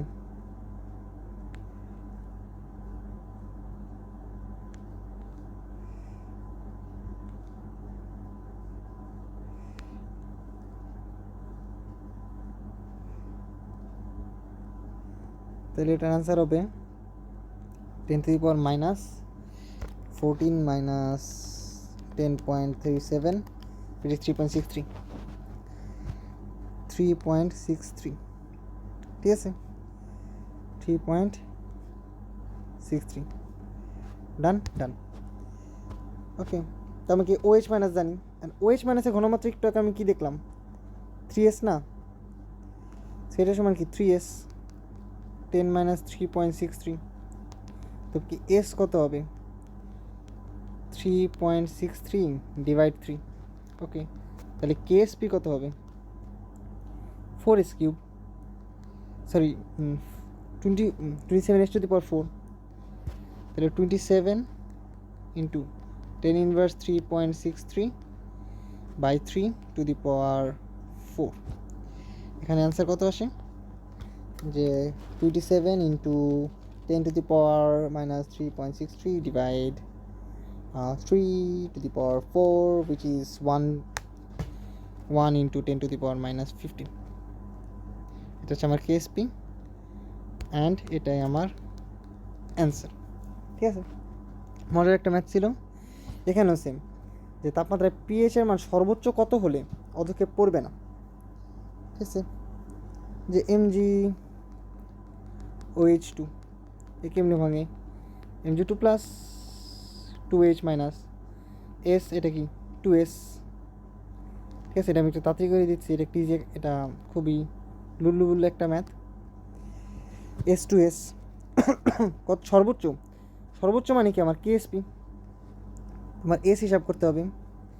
এটার ক্ষেত্রে এস কী হবে, এটার ক্ষেত্রে কেএসপি হবে হলো AB2 টাইপের লবণ 4S3, তাহলে কিউব রুট অফ KSP/4, ঠিক আছে। এটা হবে কিউব রুট অফ KSP/4।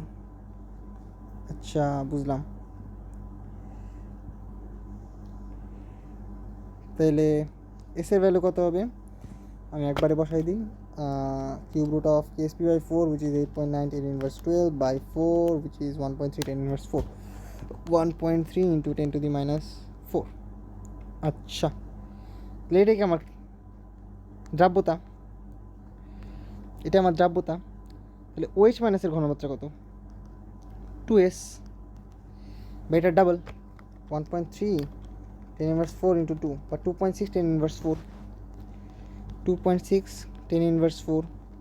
তাহলে POH কত, মাইনাস লগ অফ এটা, minus log of answer, which is 3.58। তাহলে পিএইচ কত হবে, পিএইচ হবে 14 - 3.58, which is 10.42। Easy math. তো শেষ, দ্রাব্যতা শেষ।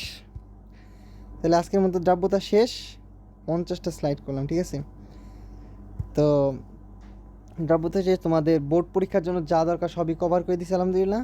অ্যান্ড অ্যাডমিশনেও ইনশাল্লাহ এর বাইরের থেকে আসার চান্স কম। তুমি এরপর তোমার কাজ কি, এরপর তোমার কাছে প্র্যাকটিস করা, তুমি নিজে নিজে যেগুলো প্র্যাকটিস করবা, বিভিন্ন গাইড, টেস্ট পেপার, মেন বই বা কোশ্চেন ব্যাংক যেখান থেকে সলভ করবা, করে দেখবা কি, দেখো ম্যাক্সিমাম ম্যাথ পারছে, যেগুলো ম্যাথ পারতেছো না ওইগুলো সলিউশন দেখে ট্রাই করবা, দেখবো ইনশাল্লাহ পারবা।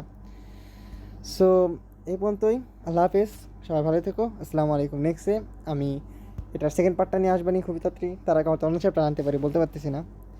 সো ইনশাল্লাহ খুব তাড়াতাড়ি আনার চেষ্টা করবো। আসসালাম, সবাই ভালো থেকো, আসসালামু আলাইকুম রহমতুল্লাহি ওয়া বারাকাতুহু।